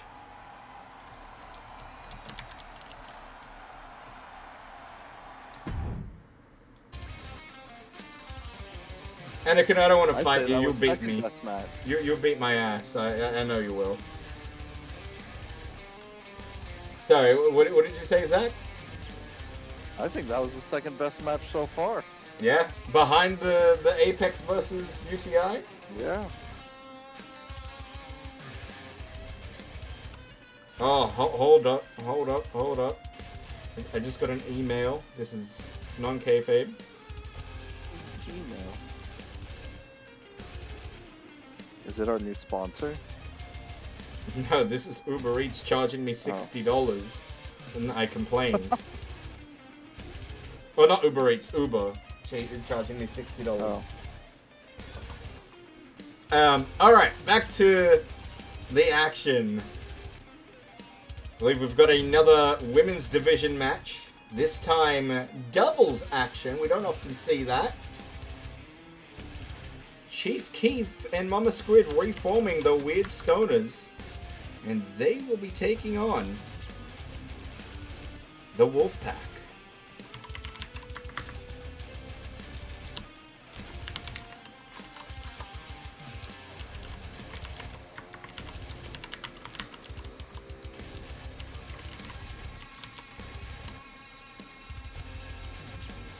Wait, you want me to acknowledge you?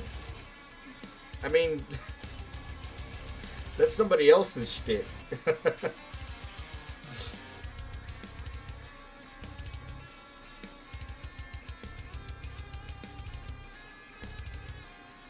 Only a Darth deals in absolutes, Anakin.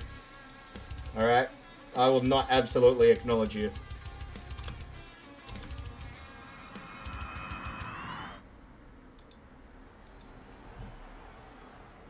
Alright, here we go. Doubles action. We haven't seen the Weird Stoners team up since they lost the tag team titles in the women's division, Zach. On the way to the ring. Which is interesting. It's almost like they wanted to go on hiatus or something. Oh, this is Do odd. they not have theme music? Their music, I think the sound guys are having some issues with their It's John. Oh, for fuck's sake, John. Jess Do they usually have music?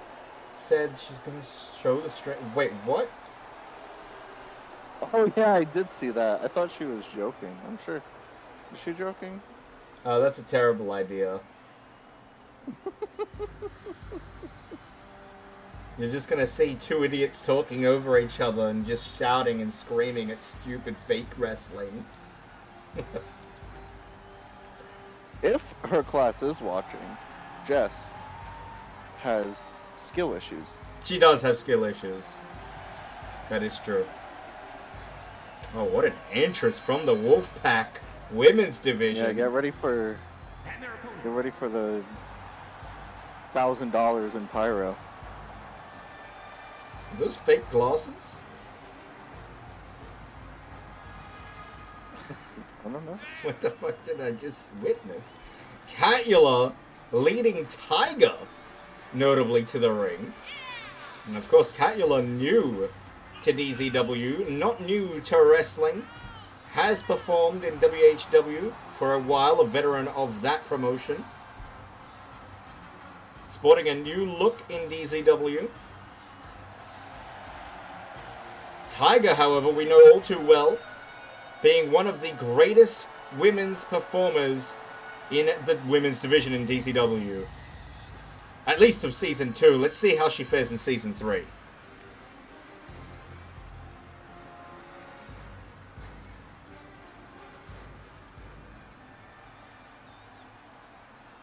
Alright, the Weird Stoners lining up against the Wolfpack 10-minute time limit league match. Toshida officiate.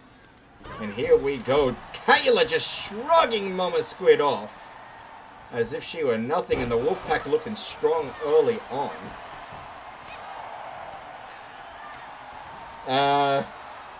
Rosin, if I'm being honest, I don't like either. We can discuss it in a DZW EVP meeting. But I don't think I want to put that on screen because it's too flip-floppy, if you want my honest opinion. Oh, Russo. Silly you. Wait, what? I said, oh, Russo, silly you. No, Rosin. No, I know. I know, Zach. This is Vince Russo booking. Yes, I'm playing along with you, you spaz. Shut up! I don't like you. Where's Bailey? I miss Bailey.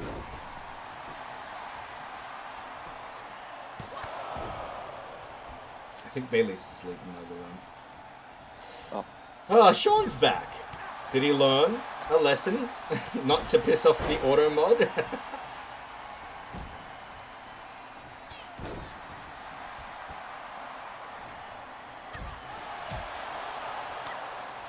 I like Bailey more than Tom's dog. Yeah, Rosin is never paid to win, I don't think. Maybe like through subs? As in like one or two, like his recurring sub?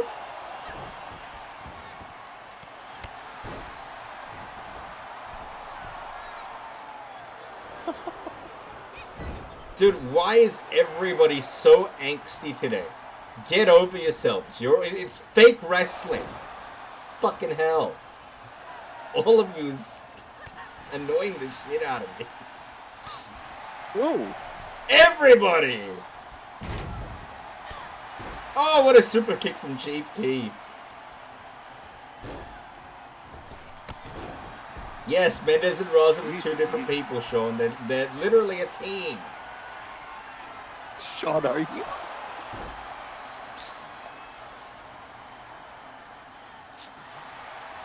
Triangle choke from to Mama Squid, excuse me. Powers out of it.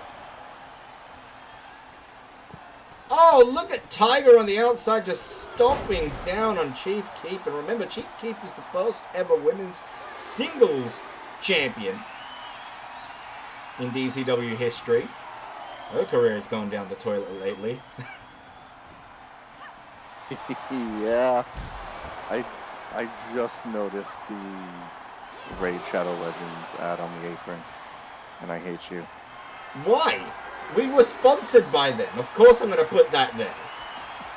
Were we sponsored by Arthur's Pizza? Yeah. I did that sponsorship for them at Twitch Turmoil.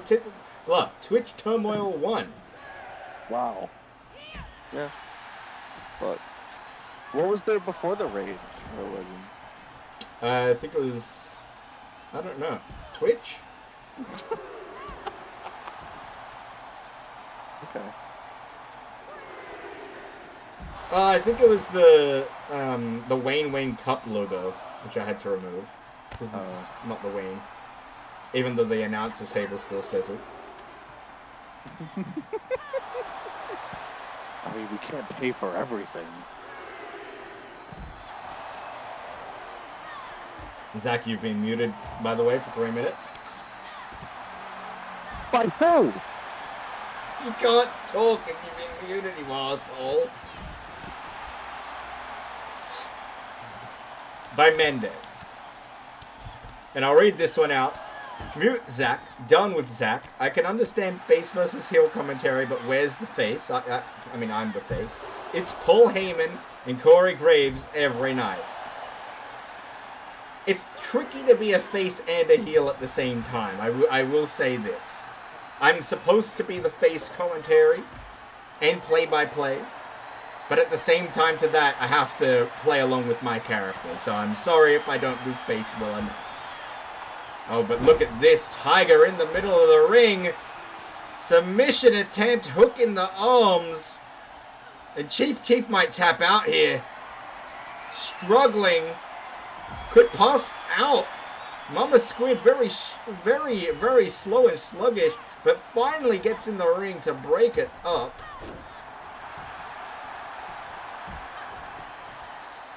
And Sean, I am very sorry about the auto mod as well. I don't know. I haven't touched YouTube chat at all. So I don't know. I don't know why it's deleting your comments. That's why you should talk in Twitch.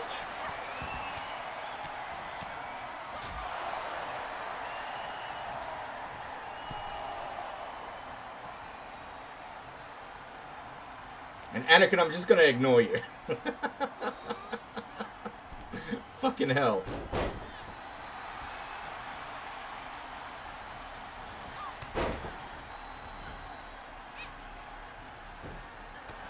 I have not been paying attention to this match, but look at Catula go! What a tornado DDT! Off the top rope. To nearly getting the win for the Wolfpack. Absolutely you should, Sean. I would much appreciate that. You know what? I'll tell you what, Sean. You make a Twitch account and follow and start talking in the Twitch chat because it's better than the YouTube chat.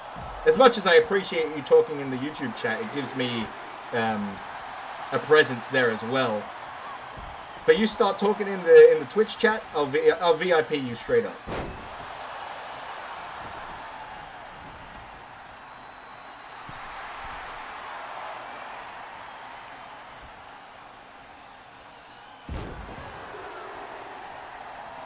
You can continue talking in the YouTube chat if you prefer it.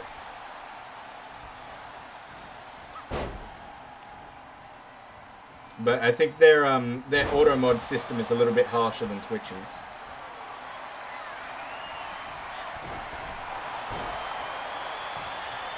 Going for the cover here, Catula to seal the deal on Mama Squid, and Mama Squid's not moving.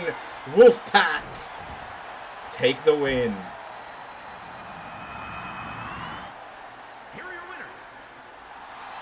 And Wolfpack also don't have music. The sound guys are really fucking up today. God damn it. Alright, big win. Let's move forward. The final match before the remaining 2 quarterfinal matches. And this one is probably the match I'm the most excited for. This is Kyle Stryker and El Mago Jr. one-on-one for the Proving Grounds promotion or relegation. What a match this is going to be. Oh shit, I got acknowledged. Hell yeah. Sick. How good is that, chat? I got acknowledged.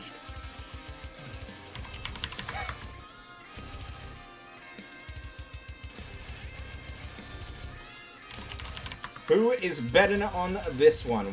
Excuse me, not Wolfpack. Kyle Stryker and El Mago Jr.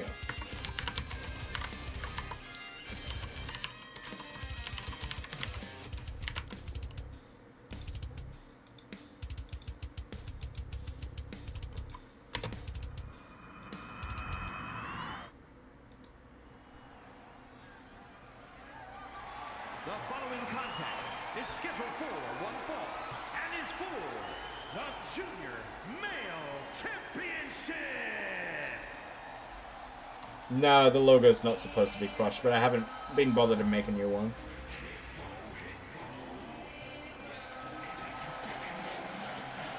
Well, this man coming to the ring, the Punisher, Kyle Stryker, with an all-time record, let me bring it up for you, of 6 wins, 5 losses. He still has a positive record, but going into this one, because he has 2 losses in Season 3, 0 wins. This man, coming into the ring, never performed in Proving Grounds, straight to the main roster, but could very well be relegated right here, right now. El Mago Jr. to face him. And let me remind you that Kyle Stryker has some big matches under his belt. One against, well, record breaker Zach Daniels as champion. That was a great bout. Let's see what El Mago Jr. can do.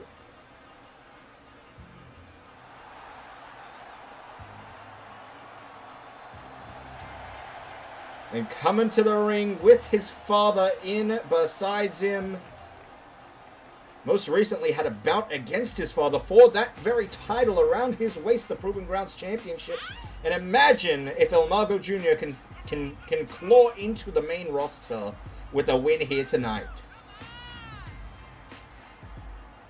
I had the pleasure of facing El Mago Jr. one-on-one.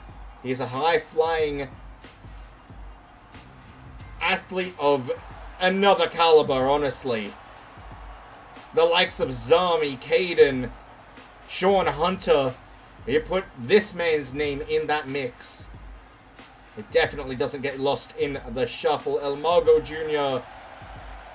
Can he join the main roster for the first time ever?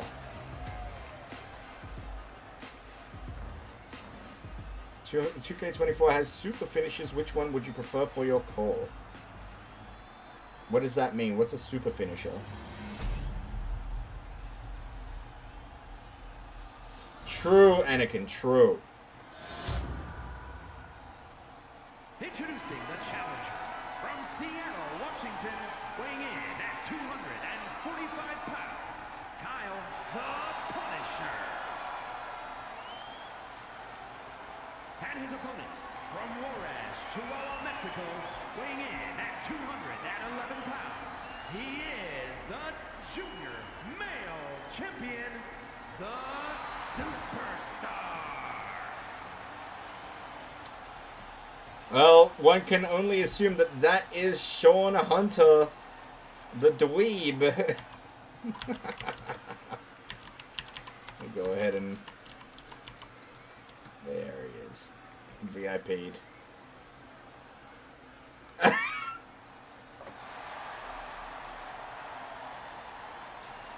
What move I would prefer for that? If it's available, I'd go for an Avalanche One-Winged Angel.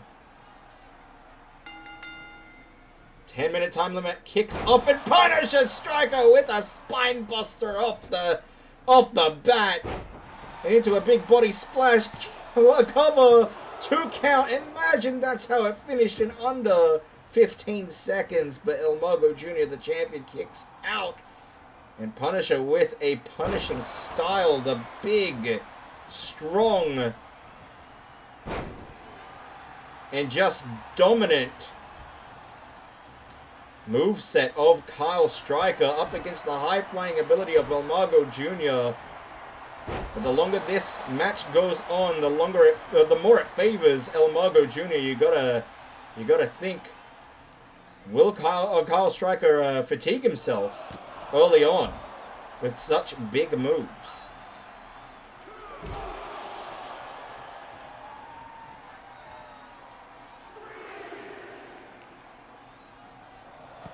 Sling blade from El Mago Jr. on the outside into a drop kick to the side of the head. Yeah, you get some pretty cool shit. You're already a VIP, you get the VIP badge. I've got a whole list of emotes that you can use even if you're not subscribed. You do have to have certain extensions on your Google Chrome installed for them to show up in your chat, but they regardless show up in my little chat at the bottom there if you say certain words. So for example, this is Dr. Disrespect jacking off the air. I believe Eldon is cock. Yeah, there's a lot.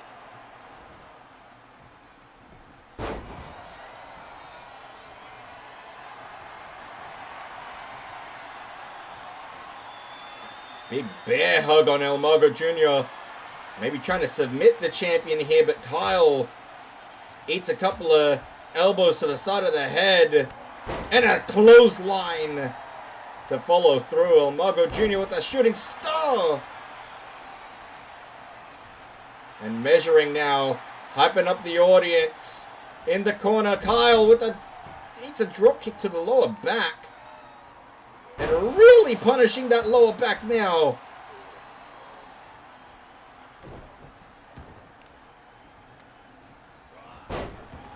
Kyle gets right back out of it.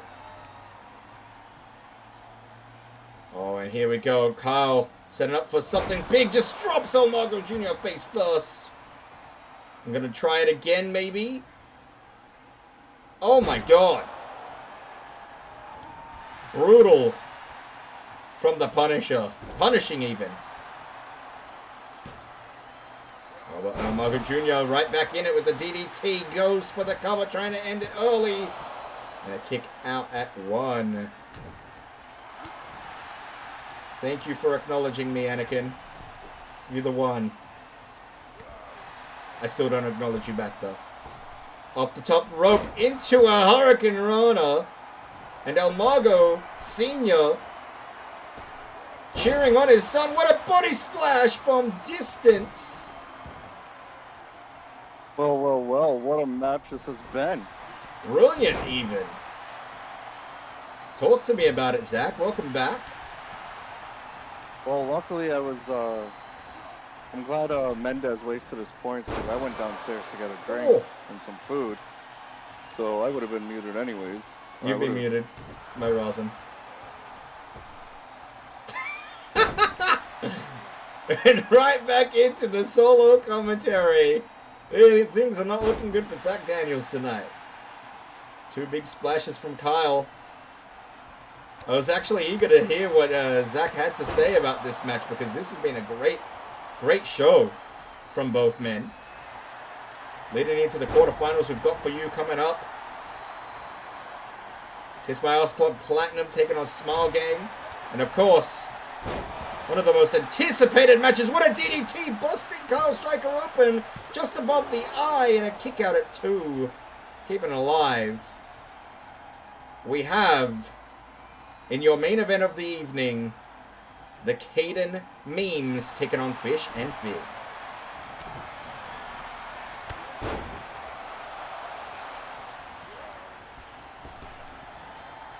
Setting up for that big back body drop, and Kyle Stryker hits a spine buster. Cover, hooks the leg, dominant pin, but El Mago Jr. stays alive. Oh, we don't often see this. Kyle Stryker going up top. Top turnbuckle. Oh! Elbow drop to the heart. And again going for that big splash. And that could do it, ladies and gentlemen. Cover.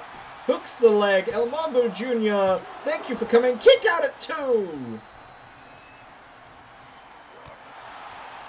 And a big boot to the head. And El Mongo Jr. firing himself up. 2 big clotheslines. Grabs the leg. Slips him up.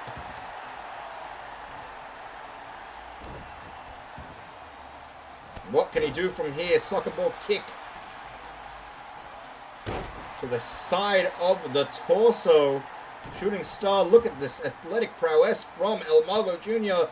And talk about those soccer ball kicks to the forehead now.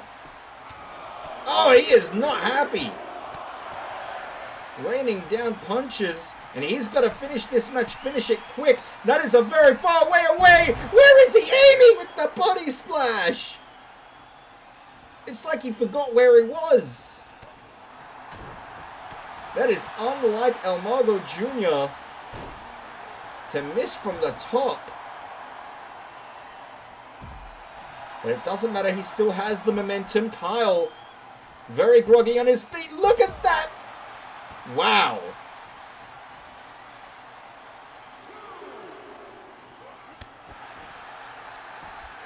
And yeah, you're probably right there.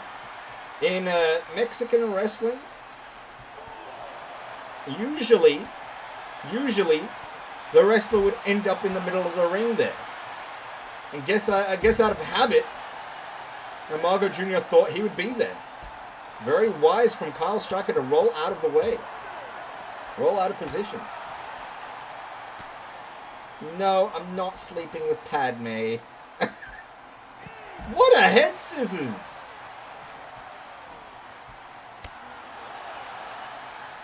Does R2 have any, like, special features, though? Asking for a friend.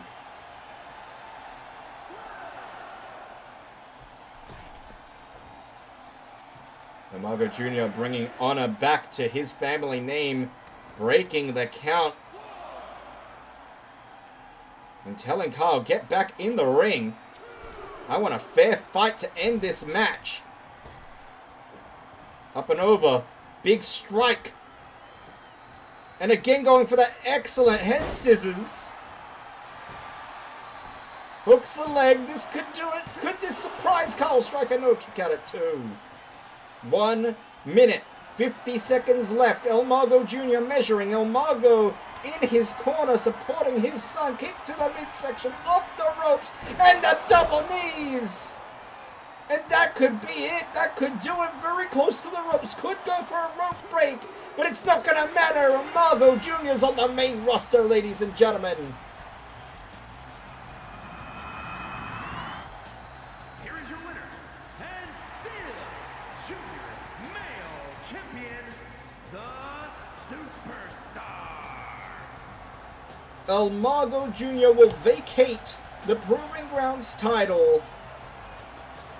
But in vacating the title for the first time ever, he will move on up to the main roster. And I think with that, Zach Daniels, you are back from your microphone ban.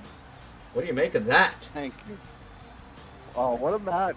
2 totally different styles, and that one's gonna be underrated one when talking about best matches of the night. Absolutely.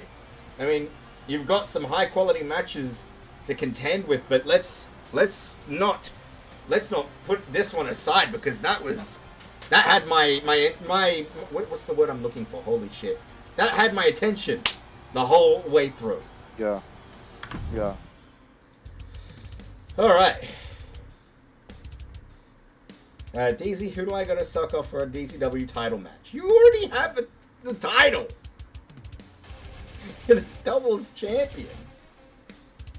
You want a singles match?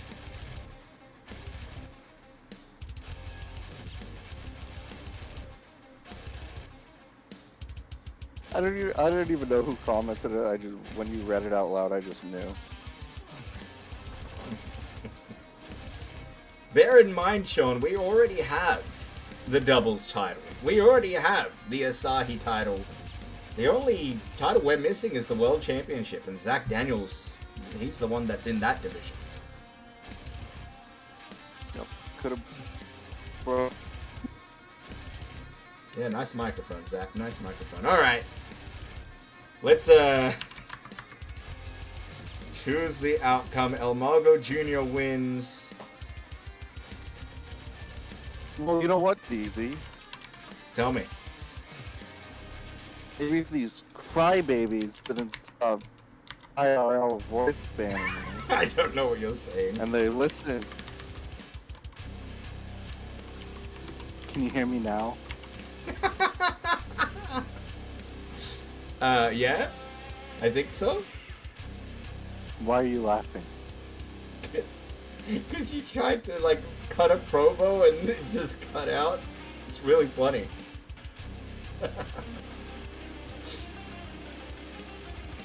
Zach? Go on, cut your Can you promo. hear me now? Can you hear me? I can hear you. It's not a promo. Oh, it's I'm not? simply saying these pansies and babies too busy IRL voice banning me. Probably the reason my mic's having issues. Probably. They just don't want to hear the truth from the only person that'll say the truth. And what's the truth, Zach? That there's so many babies in this company. But you and I are not babies. And that's why we're gonna go beat up two babies. That I Don't can take that out of wholeheartedly context. agree with, Zach. That I couldn't have said it better myself. Glasses and overstarched. DZ and Zach Daniels. We're gonna hand over co-commentary privileges to our cousins now. So wish us luck, chat, and place your bets. Here we go.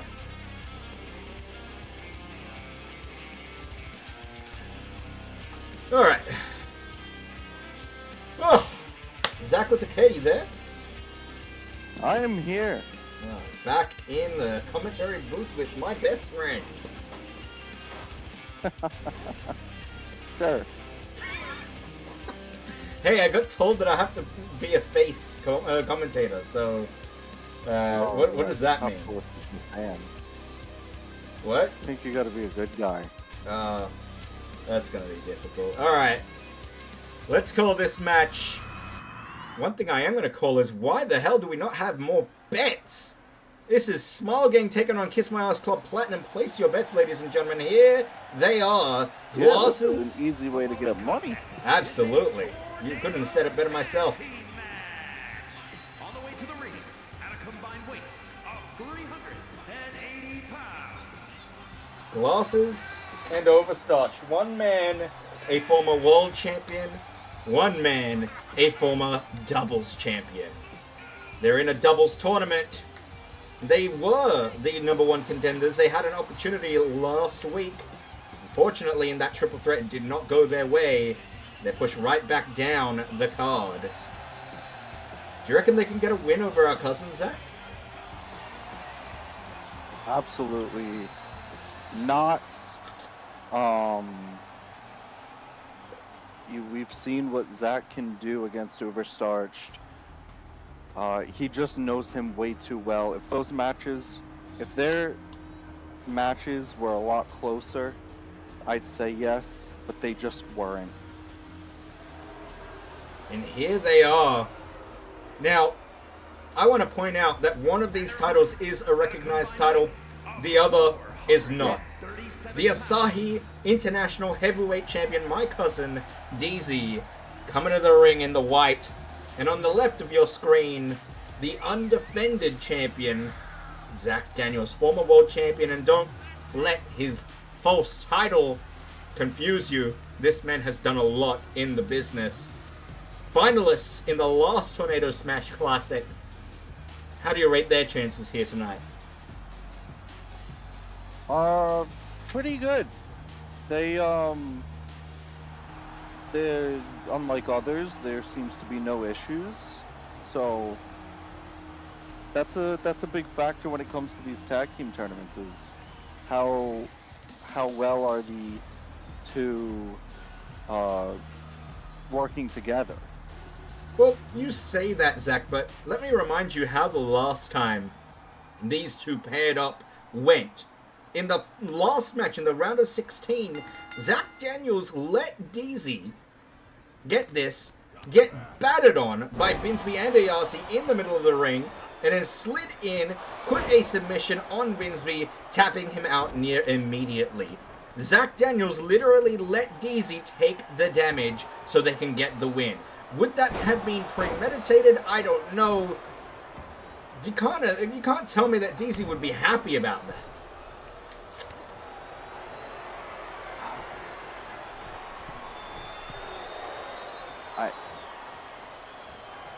Probably frustrated, but I think they both moved on from it.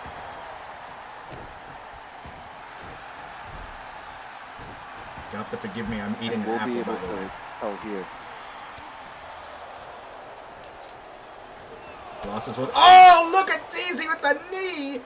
Intercepting whatever Glasses had attempted, or was trying to attempt on Zach. Big power bomb into a pin, but Overstarch is there to break it up, and that is some teamwork right there. What are they doing here? Katana from DZ. Learned that from Shida. Hikaru Shida. I've said it better myself.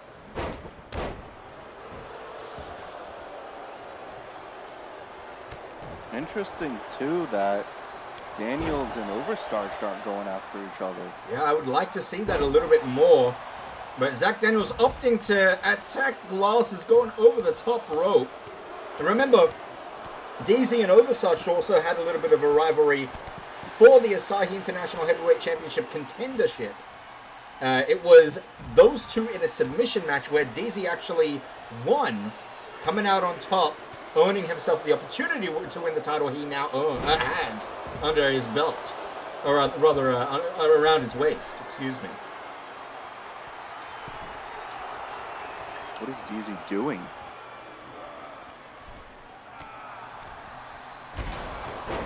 A stunner from the top! What? What a move!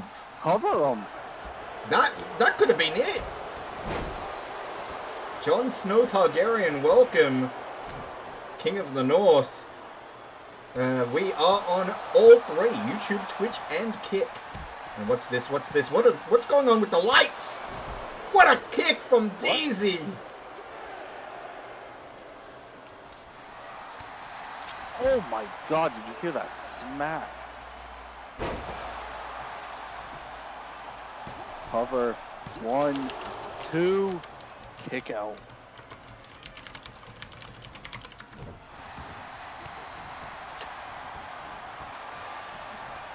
Glasses and Daniels, watch out for the official. Oshii has not been all there tonight. Glasses getting a lot of offense in.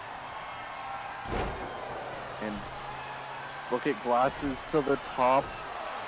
Changes his mind. Because he saw DZ Stares coming down straight for DZ. him. What's this? What's Yeah. this?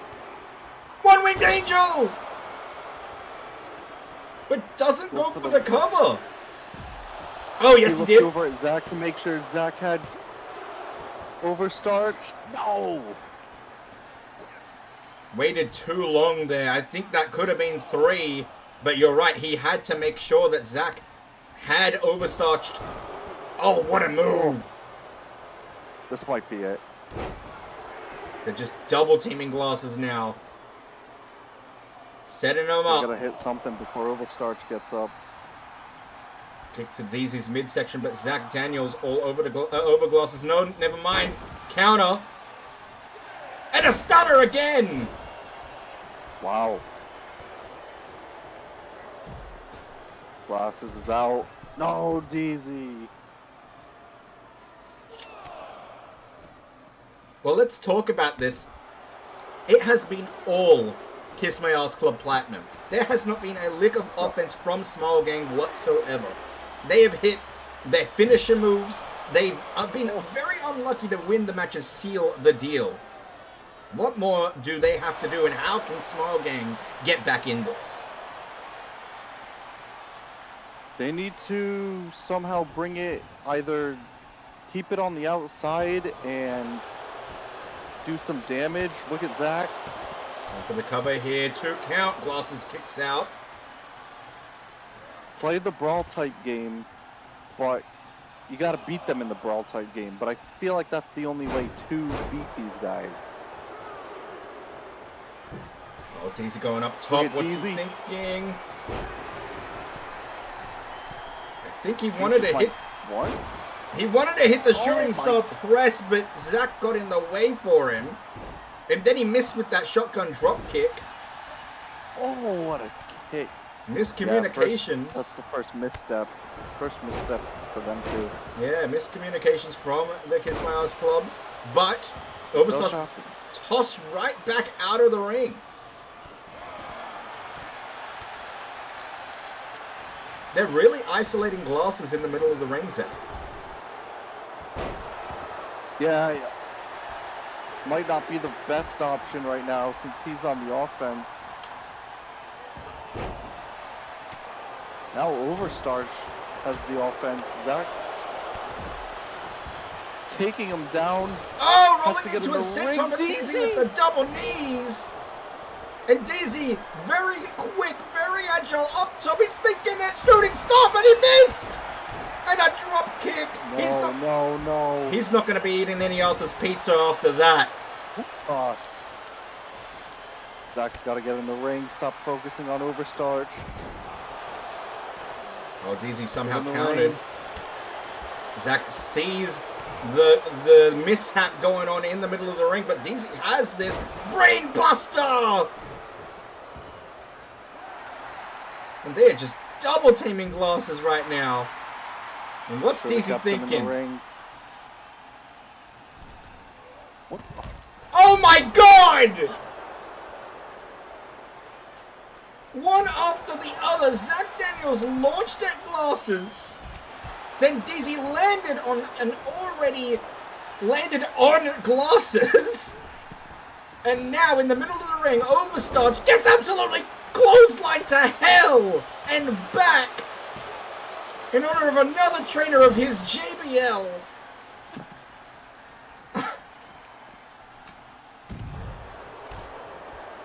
Is Deezy's back okay? He just full on crush. He landed on Glasses. Let me get that straight. He did not miss so that. so maybe the ref should check on Glasses. He could have some broken ribs from that. Absolutely. Big potato headbutt. Deezy with the rope break keeps it alive. I thought that was it for a Overstarch second. had to turn around. Zach Daniels. Look at this. Cross face on Overstarch. There it This is. is how he won the world title against Overstarch. Could he tap out for a third time? When was the last time we've seen Zach Daniels put on a crossface? Big knee on the outside to Glasses, keeping the submission alive. But Overstarch not gonna tap out so easily. Gets out of it.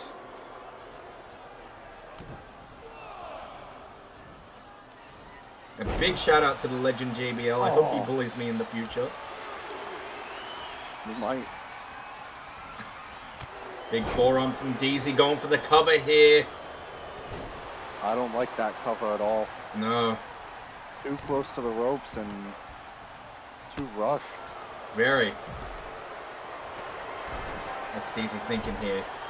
Oh, he sees the heel hook Here applied. we go. And Glasses tapping out again. Zach Daniels just tapped out somebody for a second time in this tournament. He did it in the round of 16. He's done it in the quarterfinals. The finalists of the first ever Tornado Smash Classic tournament are going to the semis. Are we starting to see the old Zach Daniels we knew? They are rebuilding momentum. The Kiss My Ass Club renewed. Could we see Zach back at the top of the card? Only time will tell. Big, big win. What a match that was.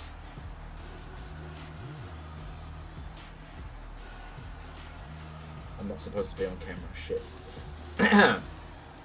Alright. Well, what a match. Big win for our cousins. Shall we give a commentary back to them? Let's do it.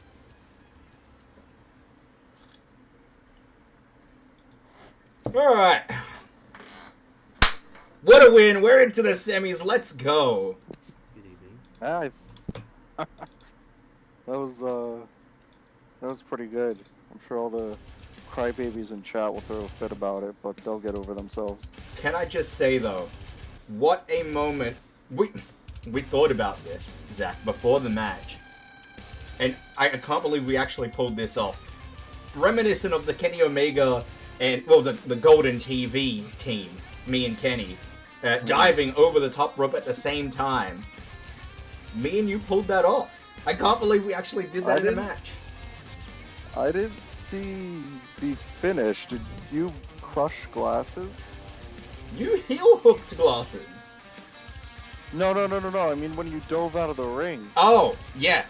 He might need he might need to see a doctor. You said to me in the ring, you said I connected with him, so I just put on a heel hook, assuming you hurt him in some way. So. Yep. I caught him in the ribs. I don't know why you went for a heel hook, but hey, it worked. I mean, I guess like I didn't know what you. I didn't know what you meant. I guess the immense pain of the heel hook applied, and then he couldn't breathe from the damaged ribs, and he tapped out nearly immediately. So I had his ankle so twisted. He wasn't getting out of that. Beautiful. That's what we like to see. Well, we are into the main event of the evening. Let's not pat ourselves on the back too much. Right. This is Fig and Fish, who have been, dominant ever since becoming a team, and they are taking on the new team. We've never seen these two team up before, of Caden and Mimicus. Caden memes. I'm looking forward to this one. Main event time. Place your bets. Who do you got in this one, Zach? I think I have an answer. I don't know. Introducing first, from the Pacific Islands, weighing in at 200. I'll tell you what. Rewinding to last match, I bet like 5,000 points on Kiss My Ass Club. And you won how much? I don't know, to be honest. I don't think anybody voted against us. You mustn't have won much. Regardless, this is your last opportunity in the Twitch chat to place your bets on the main event of the evening. This is Fish and Fig, and they are taking on Caden Memes. I'm really looking forward to seeing that as a team. Caden and Mimicus have been phenomenal in singles action. I really think they could be the next big doubles team in DZW. Wow. But they have to get by this new team that we don't know much about. So, like, it's hard. You don't have much to study from. You're not wrong. But if you're these two men, then you don't know how It's Me, Caden, and Meme are gonna work as a team. So you don't have anything really to study off of except their single stuff. Hey Zach, are you hard? Just wondering. What? Oh my god, what an entrance! for Fig. Because Big is coming out? Yeah. Oh, hell no.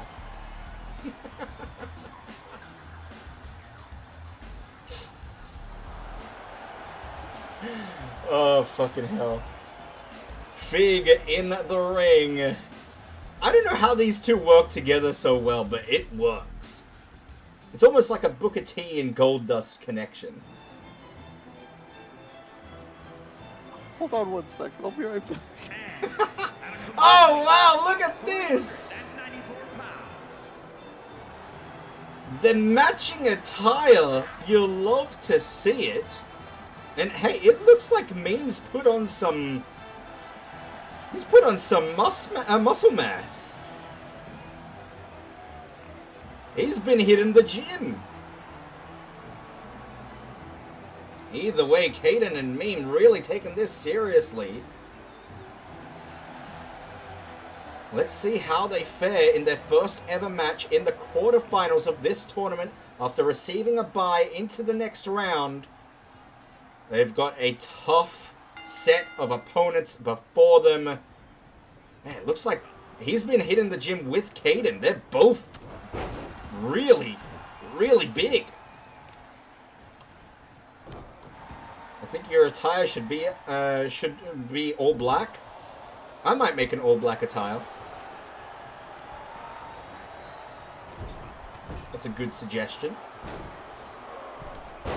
Big suplex from Fig as my co-commentator has left the commentary booth. So it's all solo for the remainder of this match, or at least until he comes back. Abdominal stretch from Fig and broken up by Caden. Looks like Caden injured his knee there. Collapsing on the weight a little bit. Maybe still hurting. Maybe a bit of a strain from the World Championship match that he lost against Lima, where an ankle lock was applied twice to submit him. Who knows? Either way, not looking good for the Caden Memes right now. You really like my attire? Thank you, thank you.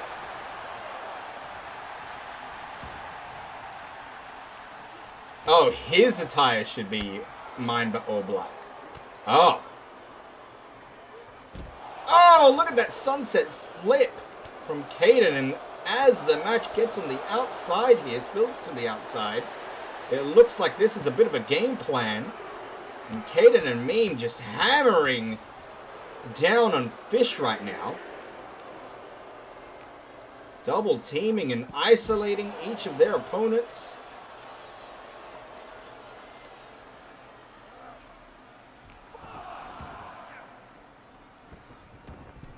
Looking good for Caden Meme as they roll back in the ring off the springboard into the forearm. Caden misses with the drop kick though.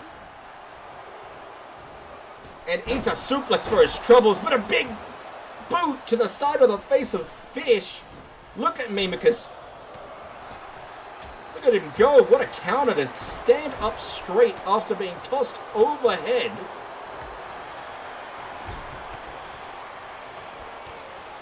Bit of a back and forth between Meme and Fig. Look at this. DDT into the cover. This could do it. Hoshi there. But a kick out at one. And I gotta bring it up yet again. Mimicus is looking really, really big compared to the last time we saw him.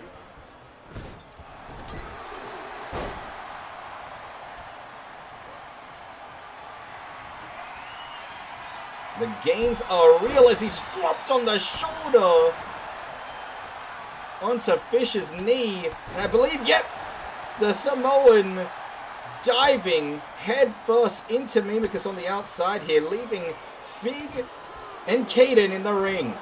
And I believe it was Jon Snow calling that Caden would finish the match with a pin on Fish. It would be surprising to me, honestly, if Fish was the one with the shoulders on the mat, but I gotta say, if anybody could do it, it is absolutely Caden. The bright star of DZW. And look at this. What is Meme thinking on the outside here? Has the arm trapped. And a double knees. Stomping on the back. Cover here though. Fig Kick out at one from Caden. Springboard forearm takes Fig down. And Fig wisely rolling out. Caden hyping it. The Caden memes up! The double dive and Fig gets out of the way on both of them! That is incredible! Trying to take a page out of the Kiss My Ass Club Platinum, but nobody does it better. And Mimikus diving again! Not Mimikus, excuse me, Caden. It is hard to tell the two apart with their matching attire, but Caden missing twice in quick succession. What a dive attempt, though. Imagine he stuck the landing. You've got to imagine that he's hurt.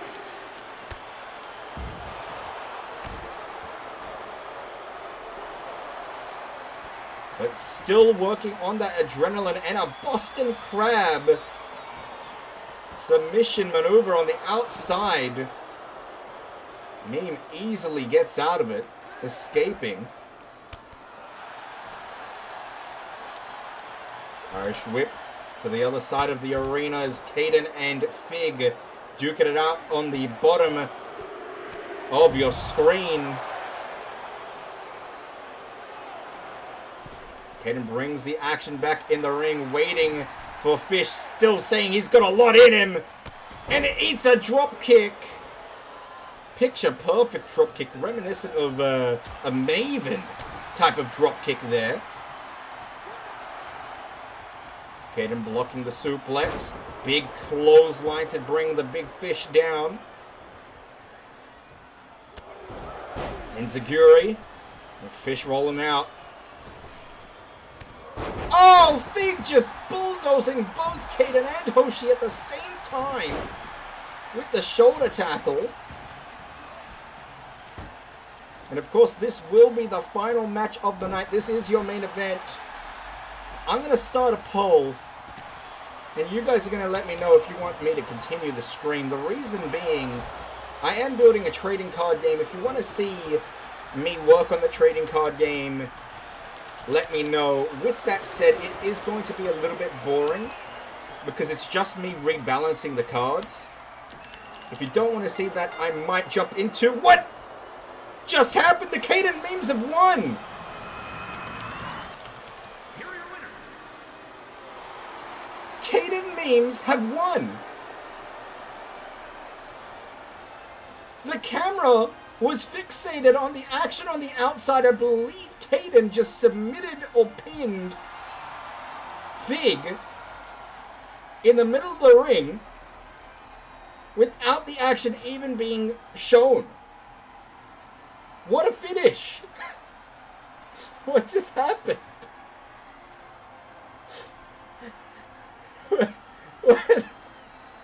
There's a highlight reel? Okay, yeah, there's a highlight reel. Let's have a look at the highlight reel. Oh, he got the mandible claw. What does he call that again? The Murder, She Wrote claw or something? Oh. Incredible. Well, that is how the main event finishes. And that is the quarterfinals done. So, the brackets are as follows. In the semifinals, we will see. Oh my god, look at this. Caden Memes to take on Kiss My Ass Club Platinum DZ and Zach Daniels. I cannot wait for that one. And in the other side of the bracket, the Apex Predators take on Margin Clan.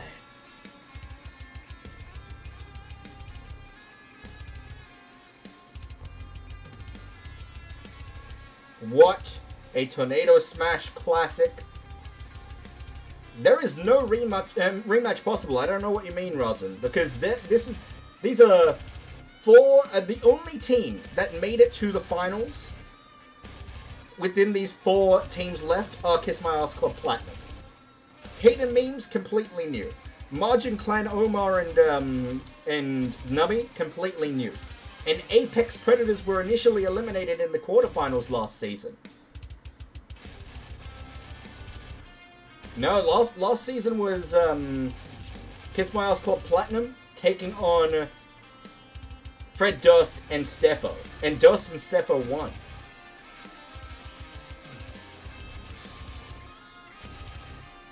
What a bracket. What a semi-finals we've got for you. We will continue this Sunday with another Sunday Smash, leading into Subscriber Slam. The semi-finals and the finals of this tournament will not be next week. It'll be the following week. We have Subscriber Slam, our big pay-per-view, biggest pay-per-view of the first half of the season, next week, next Wednesday. We will do more wrestling this Sunday. If you want to see that in the lead up to Subscriber Slam, be here Sunday. I believe it will be on at around 4 p.m. AEST. What a main event. What a show. What was your favorite match of the night? You tell me. I'm going to read up on chat. We're going to wait for that poll. We're going to see if you guys want me to extend the stream or not. I warn you, if you want me to extend the stream, it will be a boring second half of this stream. Not really high octane like we currently are. I swear if I make a Reddit video, I don't want to see me in competitive to up. Wait, what? I assume you said you don't want to be compared to R-Truth. I don't know, you might be compared to R-Truth. The way that you're acting. Will Cody finish the story at Mania 40? I think he will. I think it would be silly not to, at this point. But then again, I'm also the person that said they should do the Sami Zayn finish. They should do the Jey Uso finish, excuse me. I did, however, call that they weren't going to do Cody last season. Or last year, or whatever. Like last year's WrestleMania. I knew that was going to happen. But I did expect them to finish it with Sammy or Jay. So I think it would be silly not to. It would really just hurt Cody, and not really build Roman. So there's no point, in my opinion, to having Roman extend his title reign. All right. Speaking of extending, though, we are going to extend the stream. I'm going to switch into TCG mode, but I will go BRB. I am going to go get some food and some drink, and we will be back with some trading card game building. If you don't know what I'm talking about, it's my own trading card game that I am making. If you want to see the card game in its glory, stick around.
Alright. Ah, fuck, that's what I forgot. I forgot my drink. I'll get it later. I got my food. Salad. I hate it. And some chicken. I'm gonna eat, and then we're gonna get stuck into some boring shit that you guys apparently want to watch. I'll try to make it as entertaining as possible. Welcome on in, Caden. Hey, big win for you. Caden memes into the semi-finals of the Tornado Smash Classic.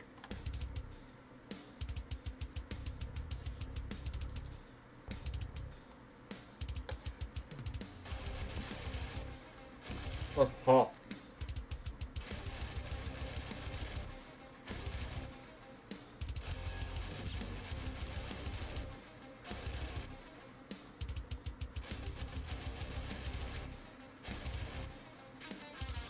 Damn, that was very hot.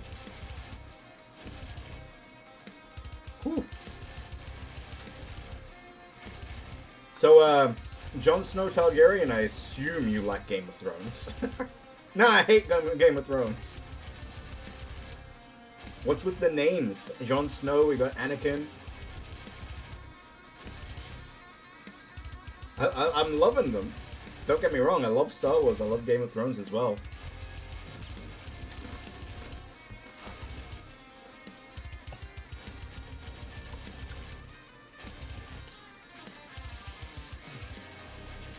It's just amazing that I've got both Jon and Anakin in my chat.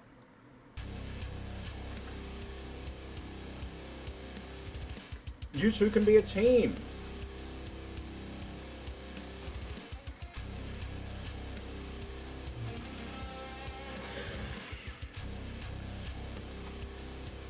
True, especially your old name, Rosin. Rosin Run Gun. I miss that name.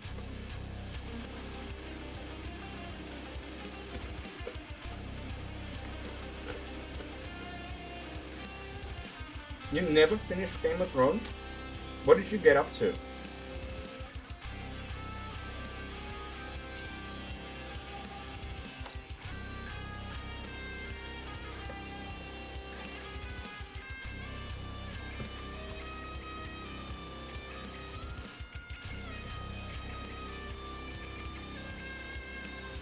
Nice. Anakin just got done doing Padme, apparently.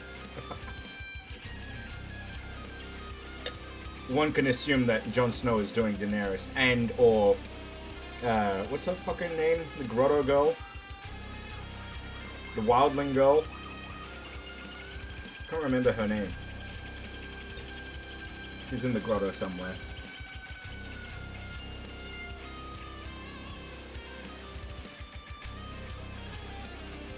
Yeah, the red-headed one. And she's all like, "Come on, Jon Snow, fuck me in the grotto." I really hope Zach gets that joke. Zach, are you here? Please tell me you're here.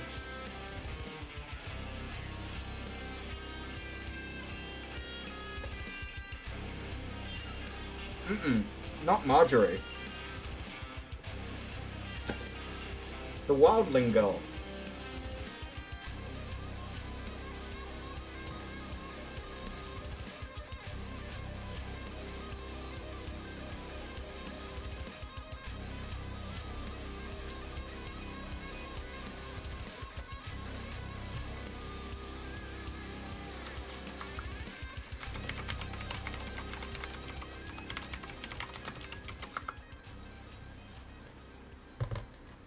Here, I'll look her up.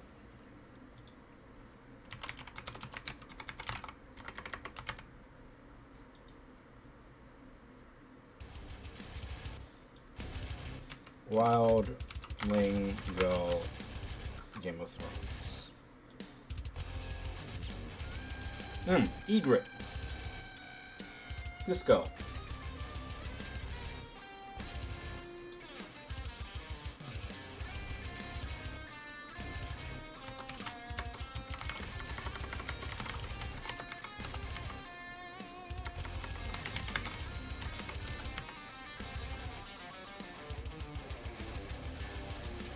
What do you mean, why the fuck do I remember her? She's important to the story.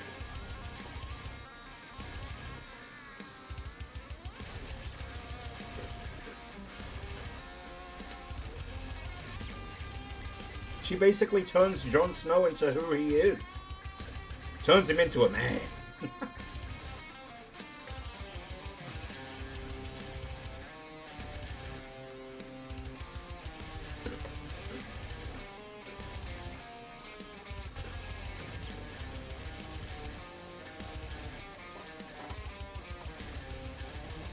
Oh, she played Tonks, apparently. Really?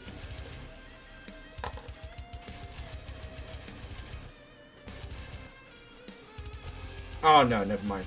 That's a different actress.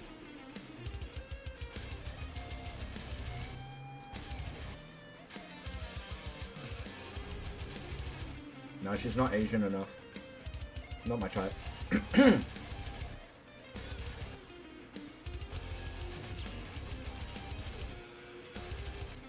I believe you, Anakin.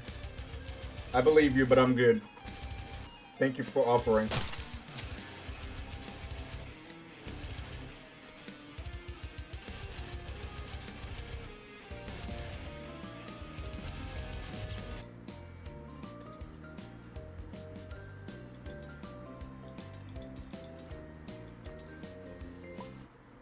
Alright, let's put some lo-fi on. Let's change the mood. We need grotto music. Game of Thrones Grotto.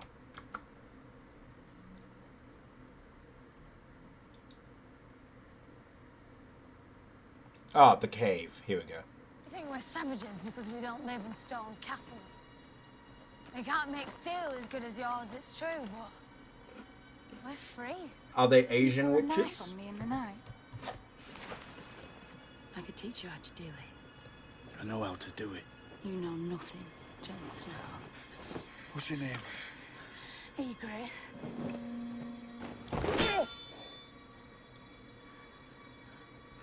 The girl likes you.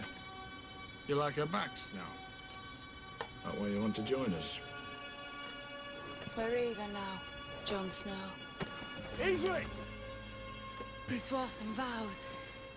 I want you to break them. It's you and me that matters to me. See? And you. She does so much for him. I'm your woman now, Jon Snow. You're going to be loyal. Very important to your character. woman. Oh, a spider! Save me, Jon Snow. You didn't stop being a crow the day you walked into Mance Raider's tent.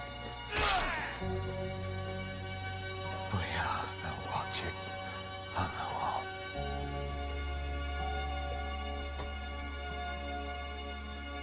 You're mine, and I'm yours. If we die, we die. But first we'll live. Did you love her? She loved you. You know nothing, Jon Snow. You don't You remember. know something? You don't remember her telling him that he knows nothing? You don't remember that, Rosin? Really? That's like the most iconic thing about Game of Thrones. You know nothing, Jon Snow. Like, that's the quote.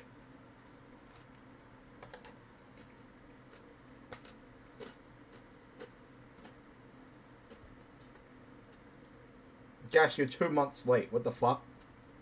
Things. I don't ever want to leave this cave, Jon Snow. I know I love you. Not ever. I know you love me. I have to go home now. If that boy's still walking, it's because you let him go. If the wildlings breach the wall, they'll roll over everything and everyone for 1,000 miles before they reach an army that can stop them.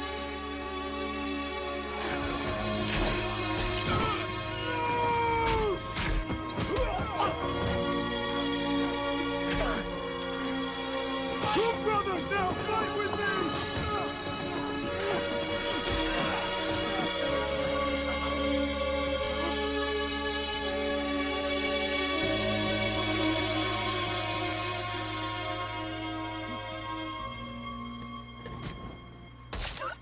Yeah, that little shit kills her. She belongs in the north, The one that he hangs. the real north.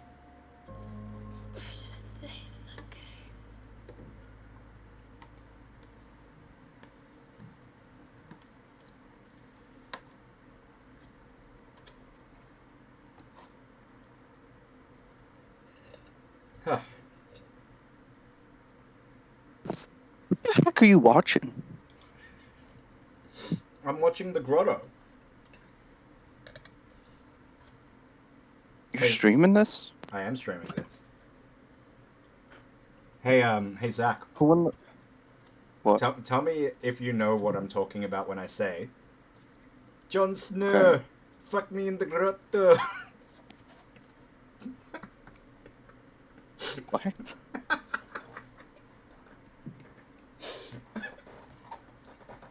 You don't know that one? Say it again? This one.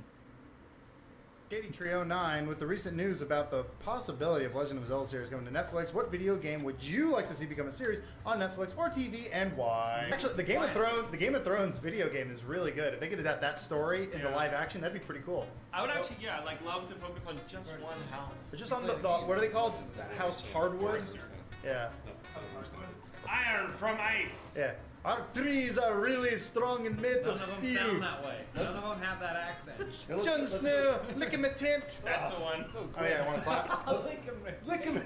That's my favorite Game of Jon Thrones Snow, come into my grotto and suck in my grotto. He said grotto. He said, come to my grotto and suck on my grotto. Get out of the snow and come into my snow. Bro, You don't know this. No. Really? I thought you were like a Funhouse fan. Now we're gonna get canceled. Now you want me to get cancelled? I can show you a different Funhouse clip. What the one of when Bruce can't make it up in the GTA race? Do I show it, Tom?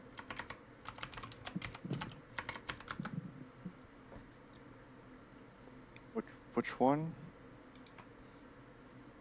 You dress up as like a Chinese musician. So Al Heaney dresses up like that and he does like a really racist Mickey Rooney Ping level. dong, ping pong. Like This his song's eyes. called Ping Pong Jing Jong.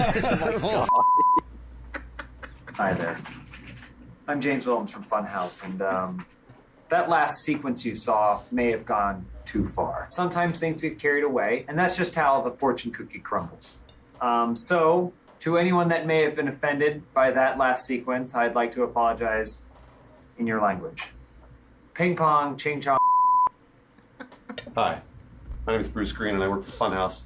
I want to apologize for that last apology because it was ping pong, ching chong. Hi, my name is Elise Williams.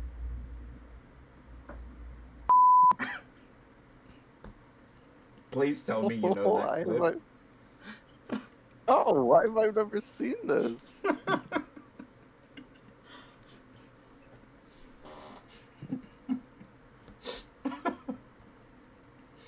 I can't believe Do you you've never remember the seen one? that. Do you remember the one where they were yelling at that person on GTA? There's a lot of them They where were they yell yelling at at them. people in GTA. Where they were yelling at the little kid or something? Yelling. And James was like, yeah. Is it this one? I think so. Hang on, let me look at Gas's link as well. I've opened it. 1,000 blades, taken from the hands of Aegon's fallen enemies, forged in the fiery breath of Balerion the Dread. There aren't 1,000 blades.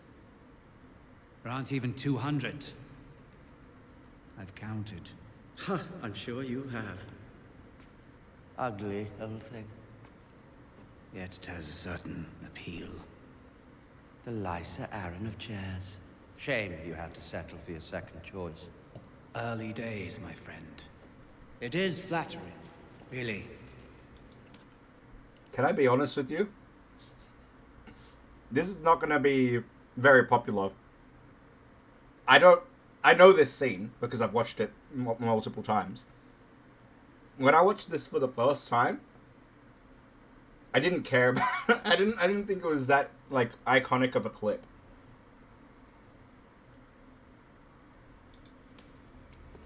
You feeling such dread at the prospect of me getting what I want. Thwarting you has never been my primary ambition, I promise you. Although who doesn't like to see their friends fail now and then? You're so right.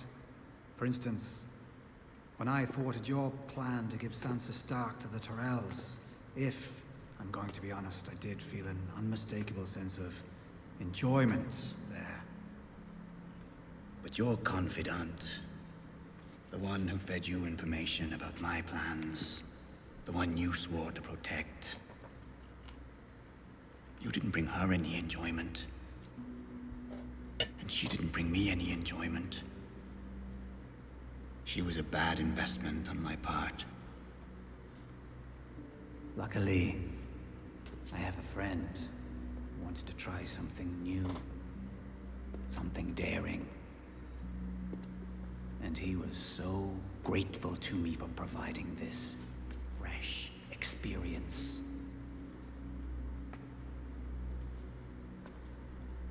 I did what I did for the good of the realm. The realm? Do you know what the realm is? It's the 1,000 blades of Aegon's enemies. A story we agreed to tell each other over. Hang on.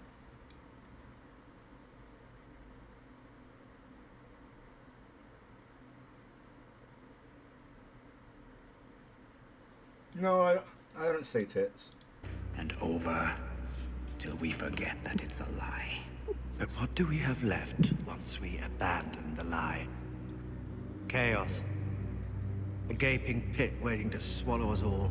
Chaos isn't a pit. Chaos is a ladder.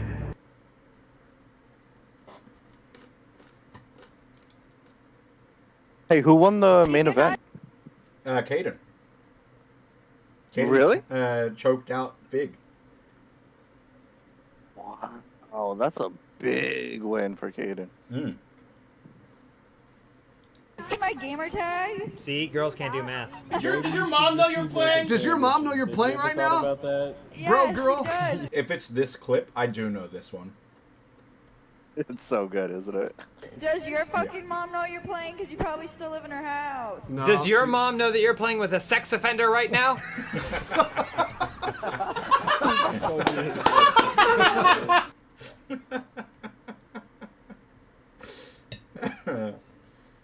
Funhouse is really good. So awful. That's so awful. But true. Well, yeah, out of... Well, that's not what he was. Well.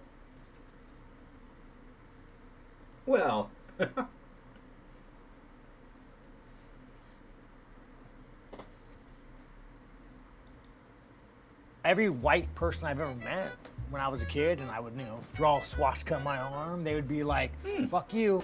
Nah, man, I want to fucking, try to kill a man and get paid. You were training with him, so does that make you his bitch? Oh, this fucking dude. I've never smacked a woman, but you're about to call me. Would you like to learn some Chinese? Let's do it. Ni hao. What was that? Wait, what am I saying? What am I saying? Hello. Me hao. I feel like I should already start. How do I say work harder, child?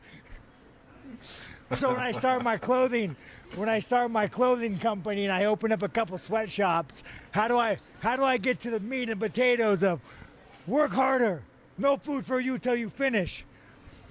Are you doctor yet? These fucking days. Like, since when did suicide become fucking cool? If you cheat on me and I don't find out, so if you're gonna cheat on me, just be good at it. Oh man, no, if I killed someone in the ring, I'd fucking make me very... I feel like watching any more of this is gonna get me banned. Let's move on. What I really need is I need someone to just go through a backlog of videos and then just because I know that I have more stand-up material in Funhouse videos. but I don't have the time to go through everything. Yeah. But if there was someone who was like, I'm gonna dig through Funhouse videos, this sounded like a joke, this sounded like a joke. I don't get it. There's no joke. What about when they played? Remember when they played Rogue Warrior? Was that what it was called? Rogue Warrior. Yeah, with Mickey Rourke in it. That sounds familiar. That's a good one. That's a whole series. Yeah, is there not like a best of? Watch clips from part 1 or 2. I think 2 was the best one. Do you think the curse words are in the opening titles? It's like fucking games. I hate goddamn intros. What is? All right. Why'd you stop it? No, we're not watching that. What was your favorite, like, Funhouse moment? No, you just turned it off. No, I'm just kidding. You know who I hated, but I liked hating? Is Spool. Oh my god.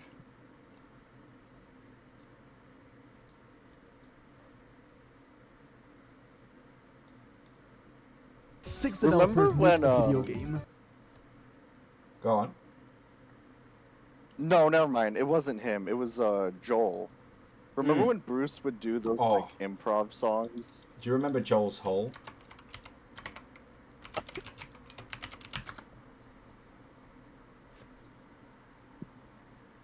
Wait, where's the Joel's Hole? Oh, the Scrabble one's a good one. Bruce Green and Spool chime in on the Adam Kovic allegations. Great. Jesus. Remember Squabbles? No. Really? Each creator gets a few days to work on the project, then passes it along. The twist being that no communication between them is allowed. As we've seen in the past, this can lead to horrifying chaos, bloodshed, and low-poly hands. Helicopters can turn into super... Need for Speed, Midlife Crisis. Chris Mackey. And then Grim Fairies. You might want to. Nope, I spelled missed it it. way wrong, but. Oh wait, is it? Nope, you're close. Just a K after the C there. Okay. There he is. See, look. He's on Last FM. Last FM, okay. That's He why it's is called, the Last yeah. FM. Whoa, he's one of these guys. Which he could be either, and neither scenario is good. Ooh, No. He doesn't have a lot there. Uh-oh. He's got 5 listeners, though. He's got 14 Scrabbles. I don't know what that means. Trade in those Scrabbles for prizes. What the fuck are Scrabbles?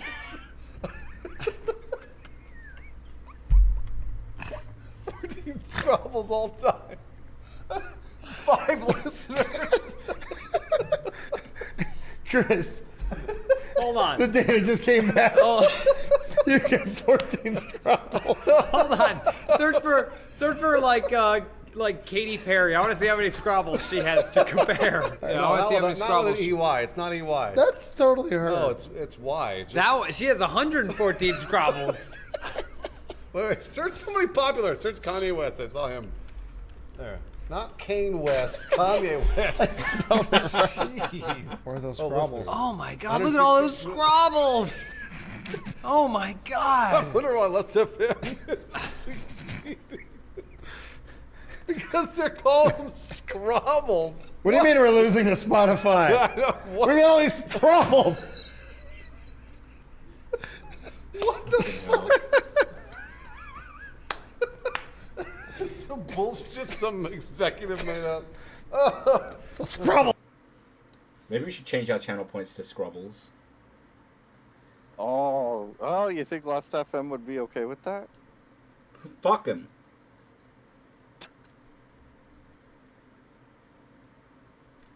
I'm still hungry. I'm gonna go get more food. This is your stream now, Zach. Okay? Alright. Yep.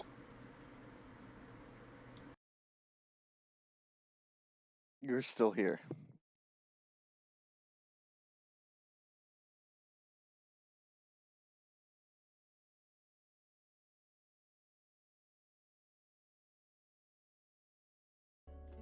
You're still here. Ooh. That music.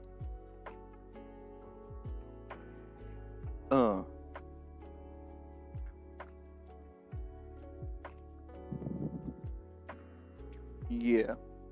Am I a good mumble rapper, guys?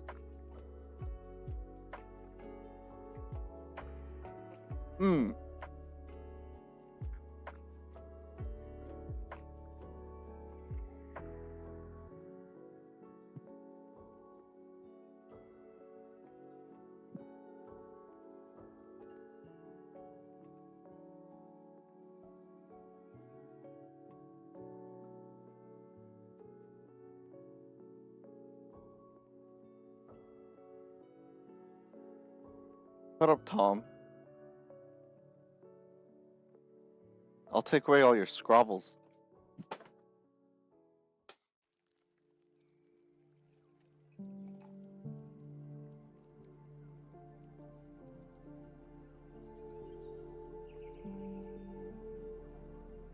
I'm going on Last FM.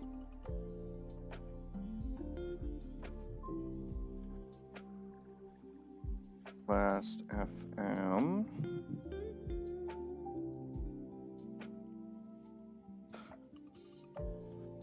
Yeah, oh yeah, Tom, you're losing all your scrabbles.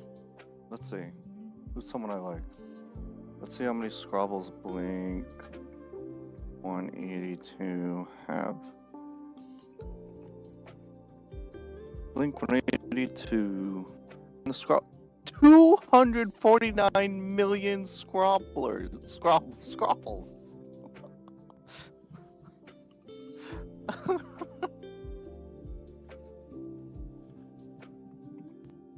Oh my god.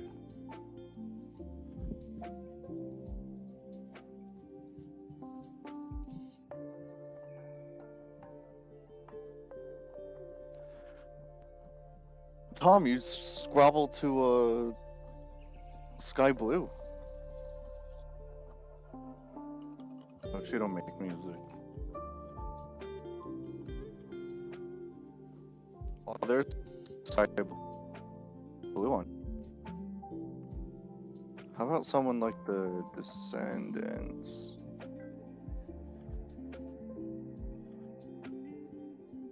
Wow, 31 million for the Descendants.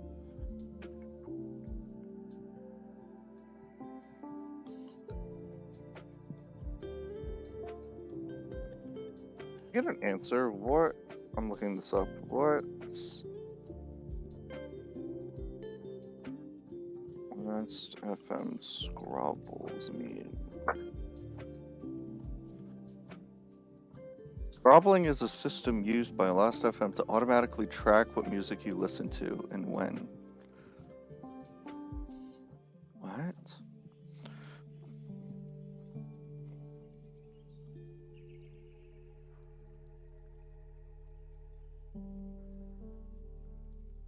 I don't know, Tom. I don't think 420 million scrabbles? They're gonna have a lot more scrabbles when their new songs come out. Scrabbling is a system used by Last.fm to automatically track what music you listen to and when. As you play songs from sources that use scrabbling. What?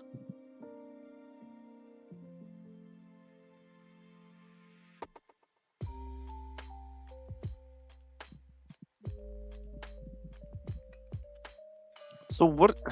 I don't understand it.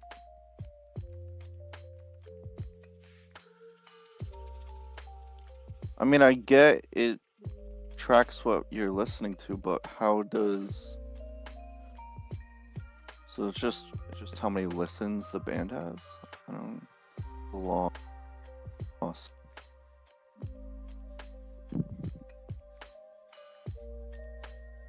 What do you mean am I scrabbling? I can't just scrabble for free. Like Funhouse said, you You have DZ didn't finish the video, but in the video they're like, we have verified scrobblers and unverified scrobblers.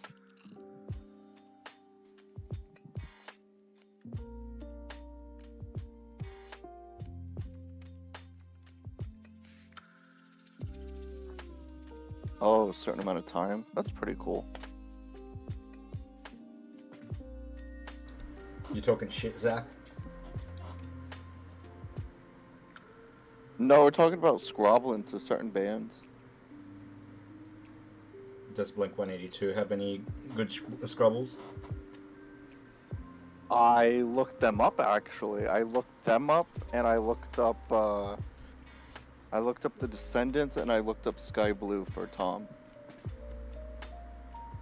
Did you say Sky Blue? They have a lot of yeah.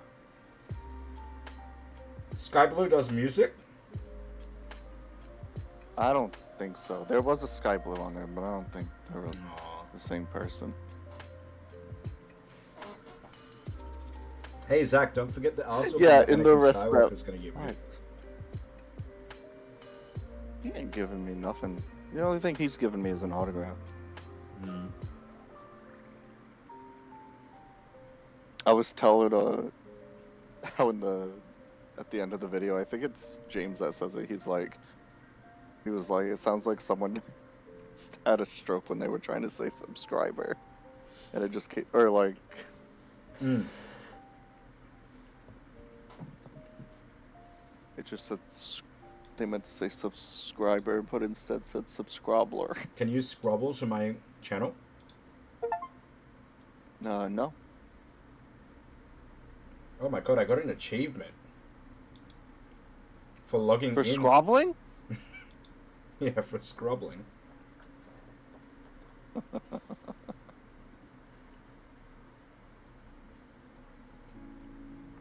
100 hours of tabletop.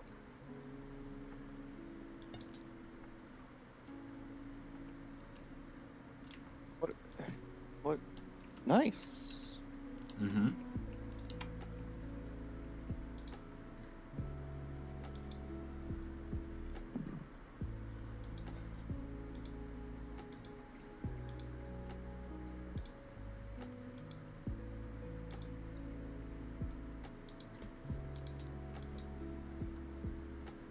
I feel like some of these are off center.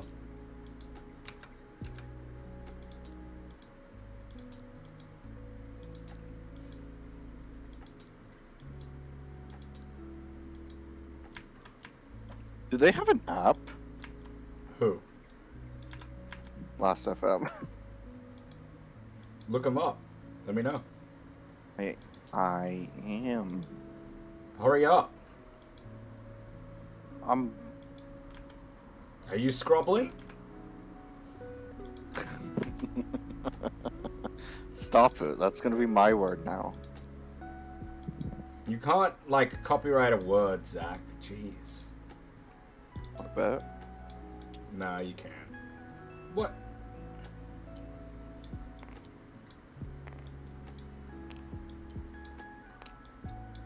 They do have an app. They're still around?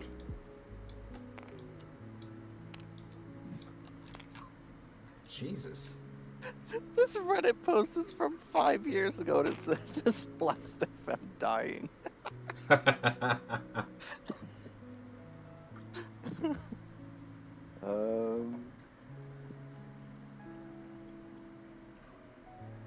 The Midnight Let's Club read the published in reviews for the 1827 and is used extensively in the Box of Delights by throwing a black bag over his head. What are you talking about? That's scrobbling? No, gas isn't the brightest. That's rude.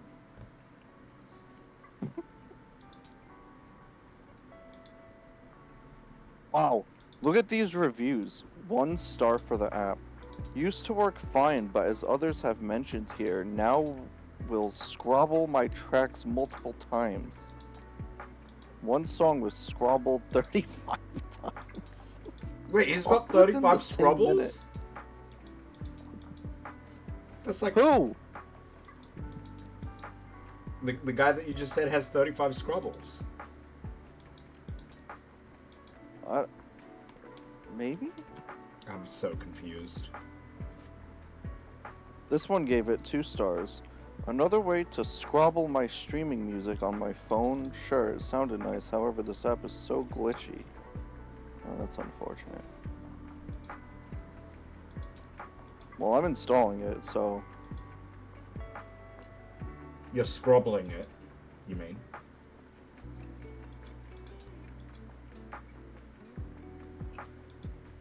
Tom really wants to know about scrabblers. Scrabbles, whatever you call them.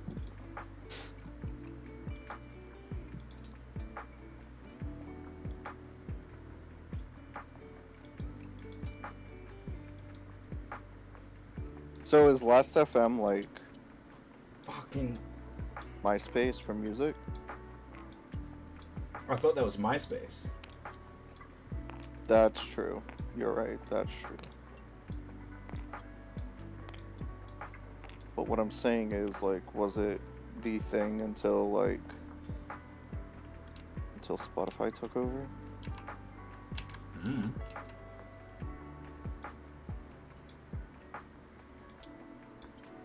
Oh, come on! Fucking piece of shit game.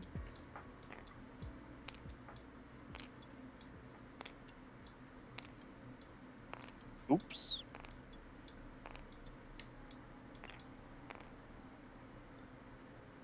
MySpace is still a thing, kind of. Oh. Can you go to my MySpace? No, you gotta make a new one. What do you mean? There's there's this guy who basically, like, took MySpace, called it something else, but brought back the original MySpace. So it's not Tom? No.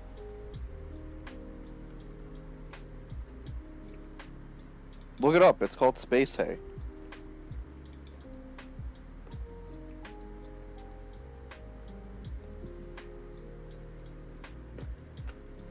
And then go add me. It's not loading.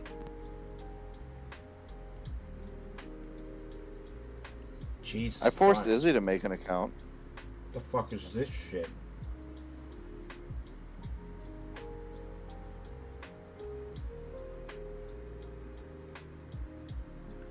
Hang on, I gotta go wash my hands and then we'll check MySpace out. Oh, I didn't say MySpace. Stupid ass.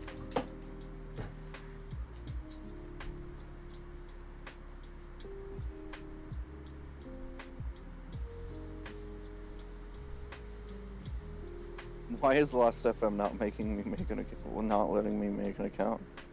Oh, I gotta verify through email. Great.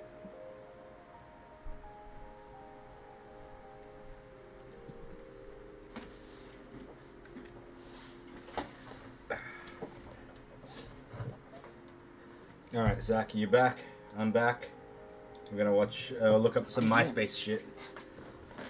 No. You ready I for said MySpace? it's called Space Hay. No.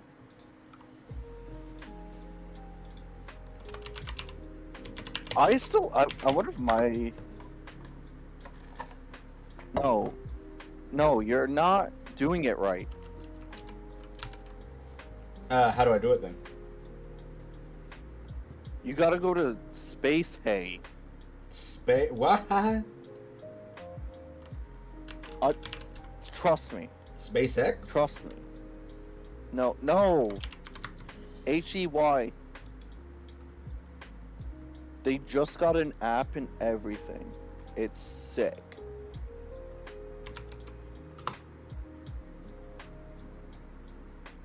Nope, you're Oh searching my god, this is actually just MySpace. I told you. This is the exact... This is what it used to look like. I'm telling you. But where's my MySpace? Like, actual MySpace? Yeah. You can make an account. I have an account on actual MySpace, but it sucks. No, but I had an account. Where's my? Oh, they wiped all those.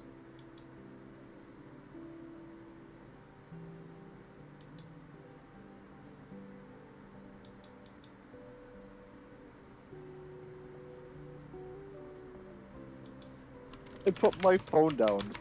Not even 5 seconds later, I get a notification. You haven't scrobbled to any music yet. I'm ready to uninstall this. I don't know what I'm doing. Zach, where are you? No. No. Don't. Don't you dare. Don't you dare. Don't you dare. Is it this one? No. Is it on this screen? No.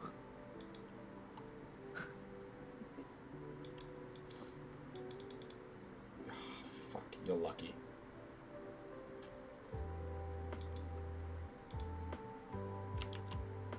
You win this time. It's literally just my name. I looked up your name. Like what I use for, like what I use for socials. Yeah, I looked it up. Should have came up. Well, it didn't. Because you put live at the end. No, I looked up. Stupid.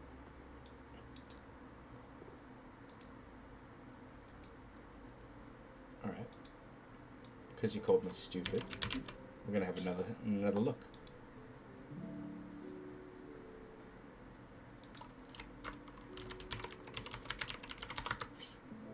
You have to make an account. You can't just. Oh no no no no no no no. Okay.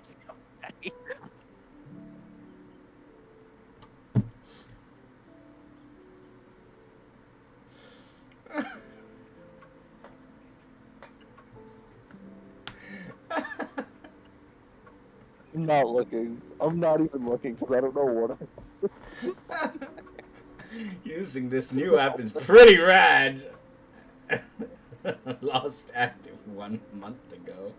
Mood, all the moods. About me, I'm Zach and I'm going to the moon. And you wonder why everybody thinks you're a stoner with shit like this on your fucking profile. Who would like to meet the ghost of Christmas future?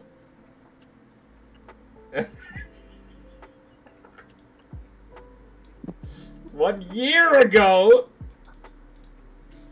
1 fucking year ago? Oh my god.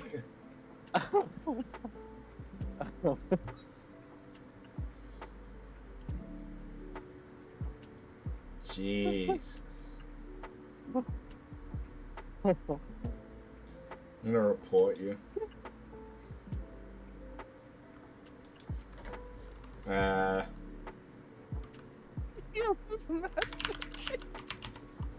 Terrorism.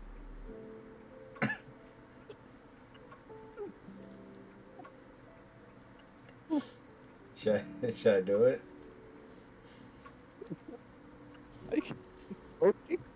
If I said man, I'll be so pissed. Would you actually?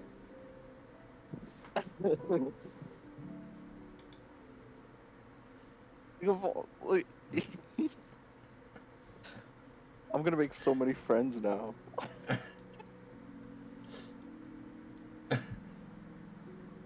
Oh my god. You've been reported, bitch. That account is so cringe.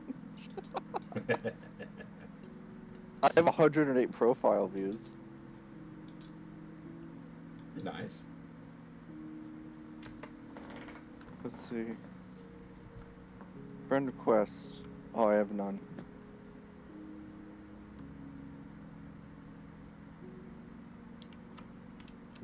Why someone want to be my friend? But I'm not gonna get any work done if I stream this. Oh.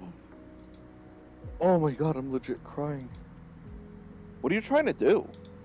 So, at work, I started this Word document. Basically rewording every single card. I've done all the equipment cards. I've done all the field cards. We now need to do that for all the item and guardian cards. Rewording them because there's spelling mistake. Well, not spelling mistakes, but like issues with how it's understood. Also rebalancing all the cards, and also just in general, just making them easier to understand.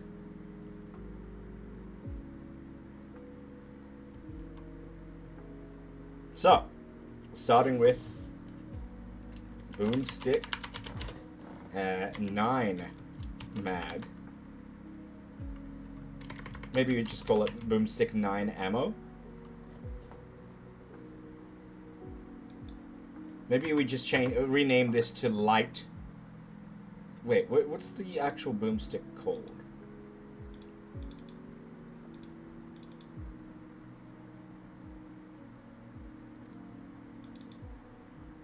Mini boomstick. We'll call it mini boomstick ammo. We'll just rename it to mini boomstick ammo.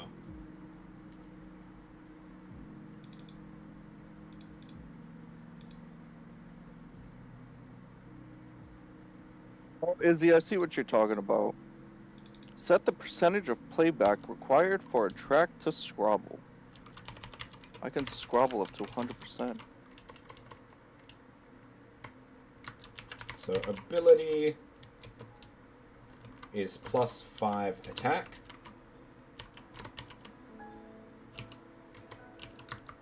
If played with no boomstick, the user may choose to discard this card and draw 2. Activation cost is 4 DZ points. Are we happy with that? 5 uses. Does that make sense as a card?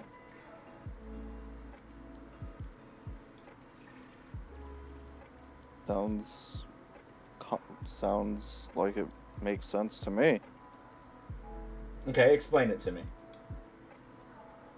Well, as you see here, the ammo for the mini broomstick is 5 attack. It's a boomstick. Plus 5 not attack. A boomstick. And you get 5 uses. Yep. And if played with no boomstick, the user may choose to discard this card and draw 2. Maybe that should say the user just discards the card and draws 2.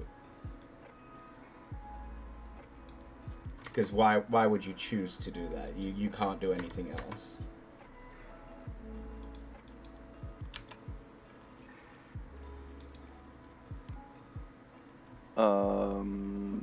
Now I'm confused.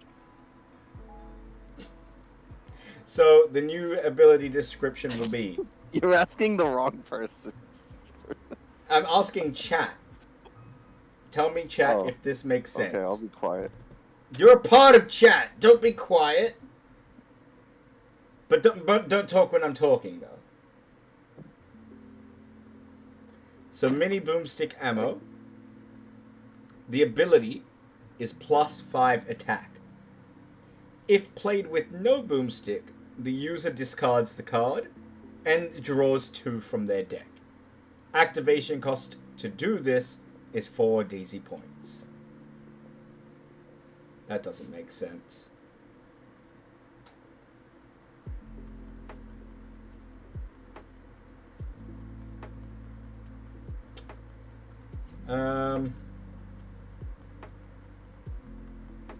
I don't like that at all.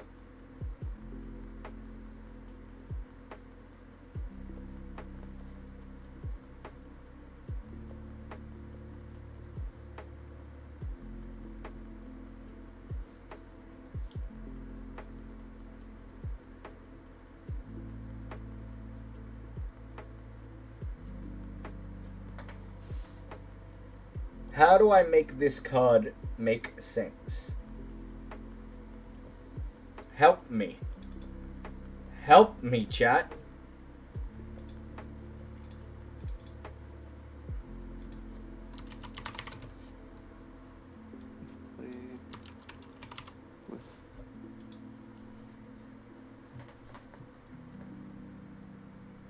What part doesn't make sense?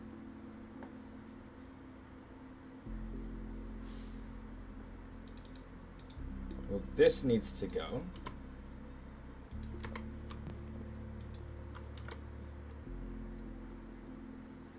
I don't think this second part needs to be there.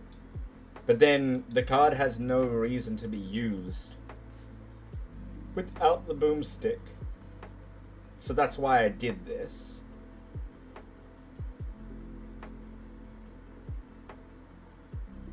Maybe But you make it sound like an option. The user may choose to discard this card. Quiet. Maybe this is a second ability?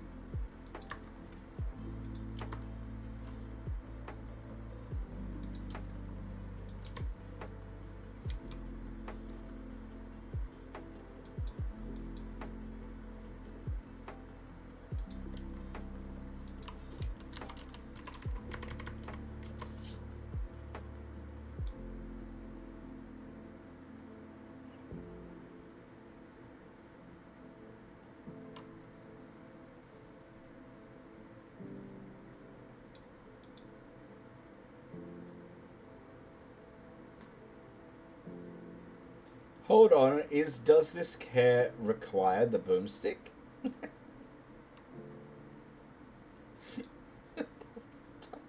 What the fuck did you just say to me?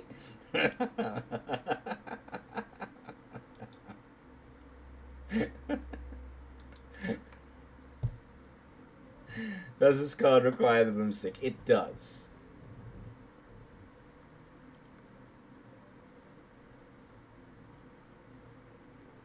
I also think the uses should be a lot less. Maybe like 3 uses. No, you know what? 5.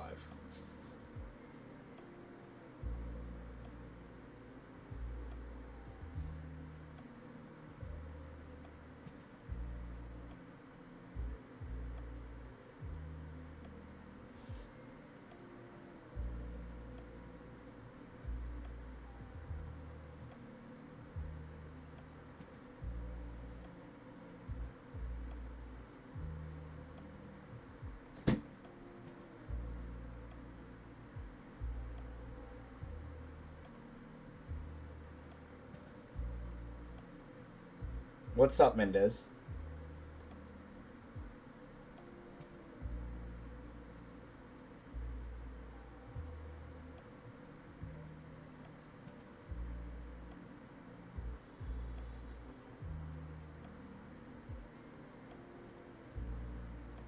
I think that's overcomplicating it, Rosin. I think the damage is supposed to be just like a normal equipment card.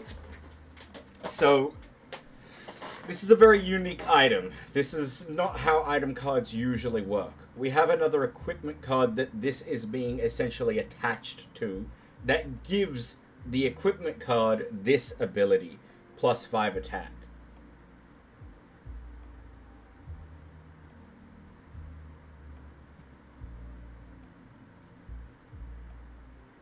Caden 1, Tom. TCG music discussion when? Probably not right now. I don't know when exactly.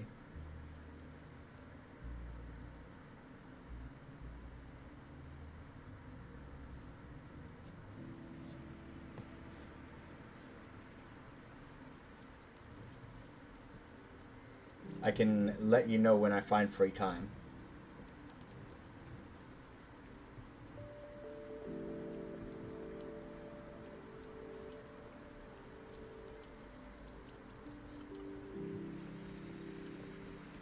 No, Tom, it's me, Caden.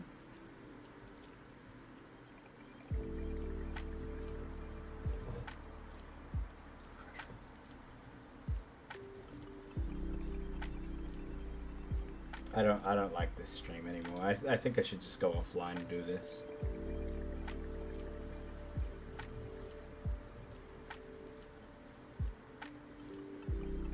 If played with no boomstick, the user may choose to discard this card and draw 2 from their deck.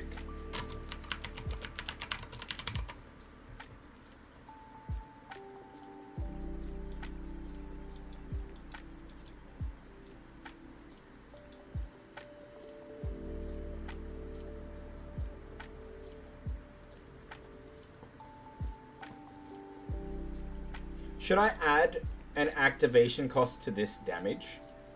As if it was like you're reloading? So, okay, thinking about how this is played. I don't think I have an example, but let's pretend that this card is the gun and this card is the weapon. So this card does nothing except for give you the ability to use this as the equipment. To play this card, you would need a grip. So, okay, let's say that this is in my deck, in my hand, excuse me. This here is the handle, this here is the trigger, and this here is the muzzle. So now I've got all three equipment pieces on play, and I've got the gun in my hand. So what I do is I assemble all three of these, sending them all to my discard pile, and play the gun. And then, now that the gun is equipped, I can play this as the ammo, giving the gun its ability of damage, which is what we're trying to figure out. But in the cases where the gun is not in play, let's say I don't have enough of the pieces, like I only got these two, and then I pulled this ammo card, and for some reason I decide to play it, because I have no space in my hand, let's say, like I've overdrawn, and I need to play a card. If I play this ammo card, what happens? What is the benefit for playing this ammo card?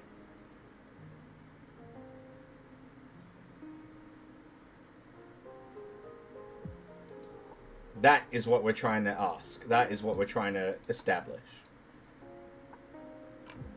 Does it make better sense now that I've visualized it? Or is it more confusing?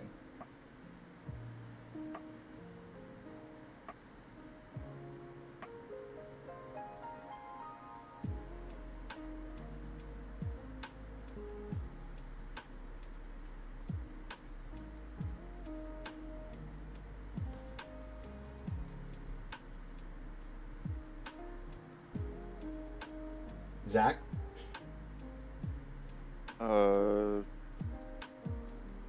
Still confused, but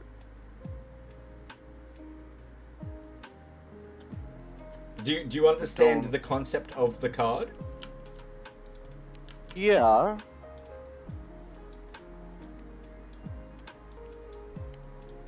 What's the concept of the card? But I don't understand. I was just gonna say I don't understand a lot, but I don't understand, like,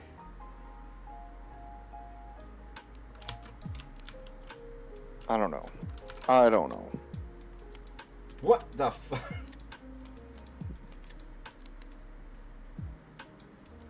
Alright, hang on. I'm gonna get all of the attachments.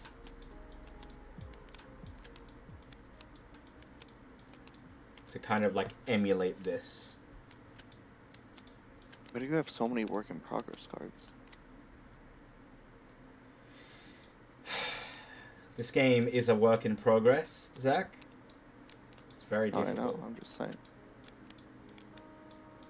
Especially when I have no help.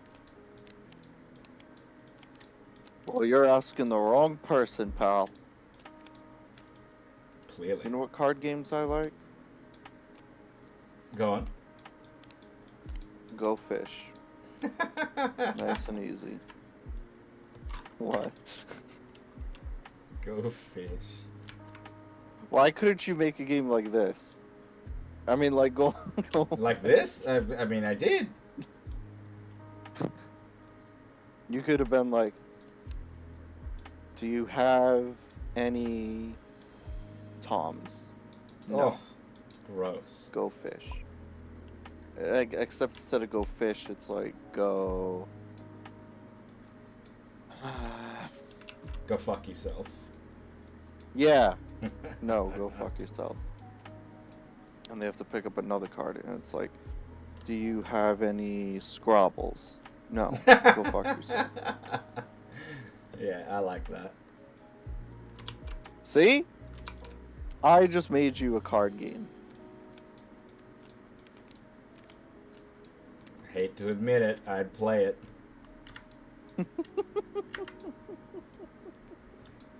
You're overcomplicating things.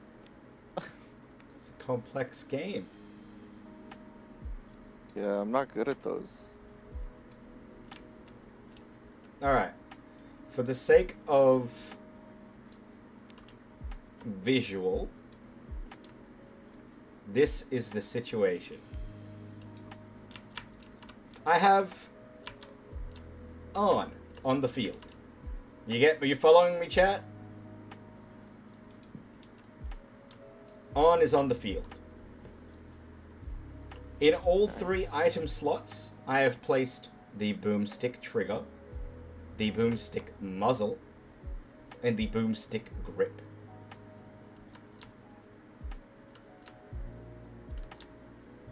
I'm just noticing this doesn't have a cost.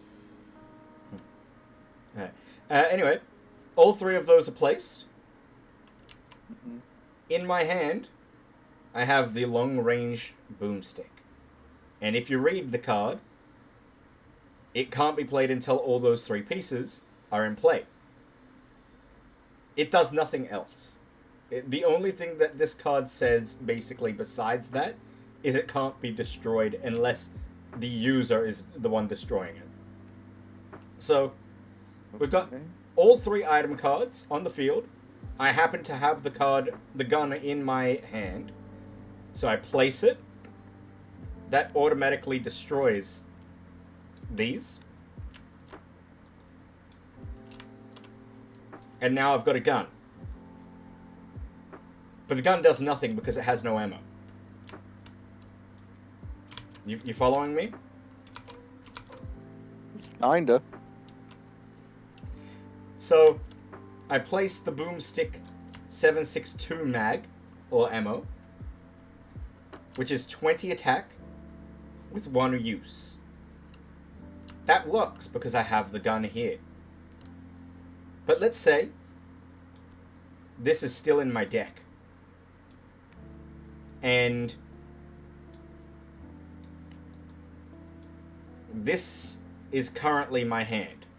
So this is a full hand. I have only the ammo, two bits of ammo.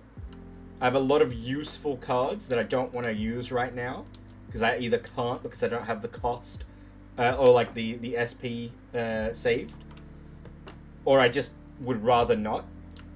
The best thing that I can do is play an item card to basically burn it. Do you get me? So, any cards you can't use, you can just get rid of? Well, no, you can't just do that. So that's what I'm trying to give, because this card will find itself in that situation a lot. So basically, I'm just trying to figure out what happens if there is no gun, but you have the ammo. Like, why would I play this card? So you need like 3 cards to play that card. You needed 3 cards to play the gun. Right. And then the gun requires the ammo.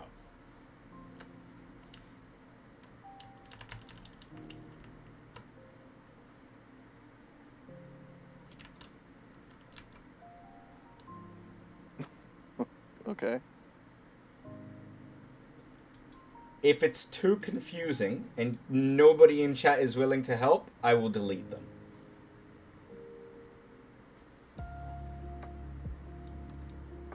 So, I'm going to start highlighting them. If you don't say anything, chat, they're gone.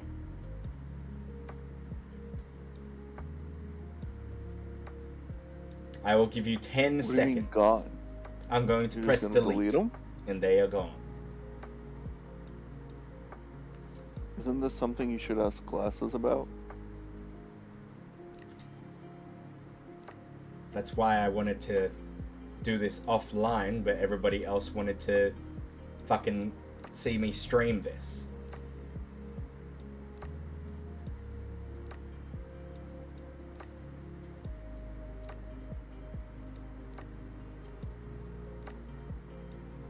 So what you're saying, Tom, is just remove the muzzle, the trigger, and the other thing, and just have it as a single gun that you can pick up.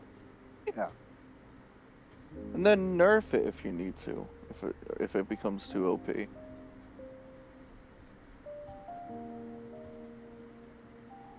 You're not. You're playing a card game. You're not putting together a fucking car. But it's an assembly card. Like, that is a thing in, like, other card games, mainly Yu-Gi-Oh! That was the whole concept of this card, is to be, like, combined into a gun.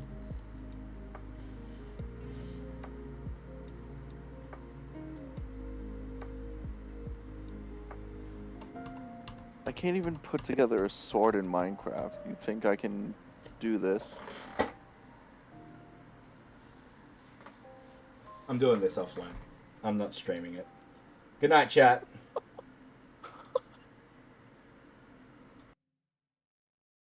I'm serious.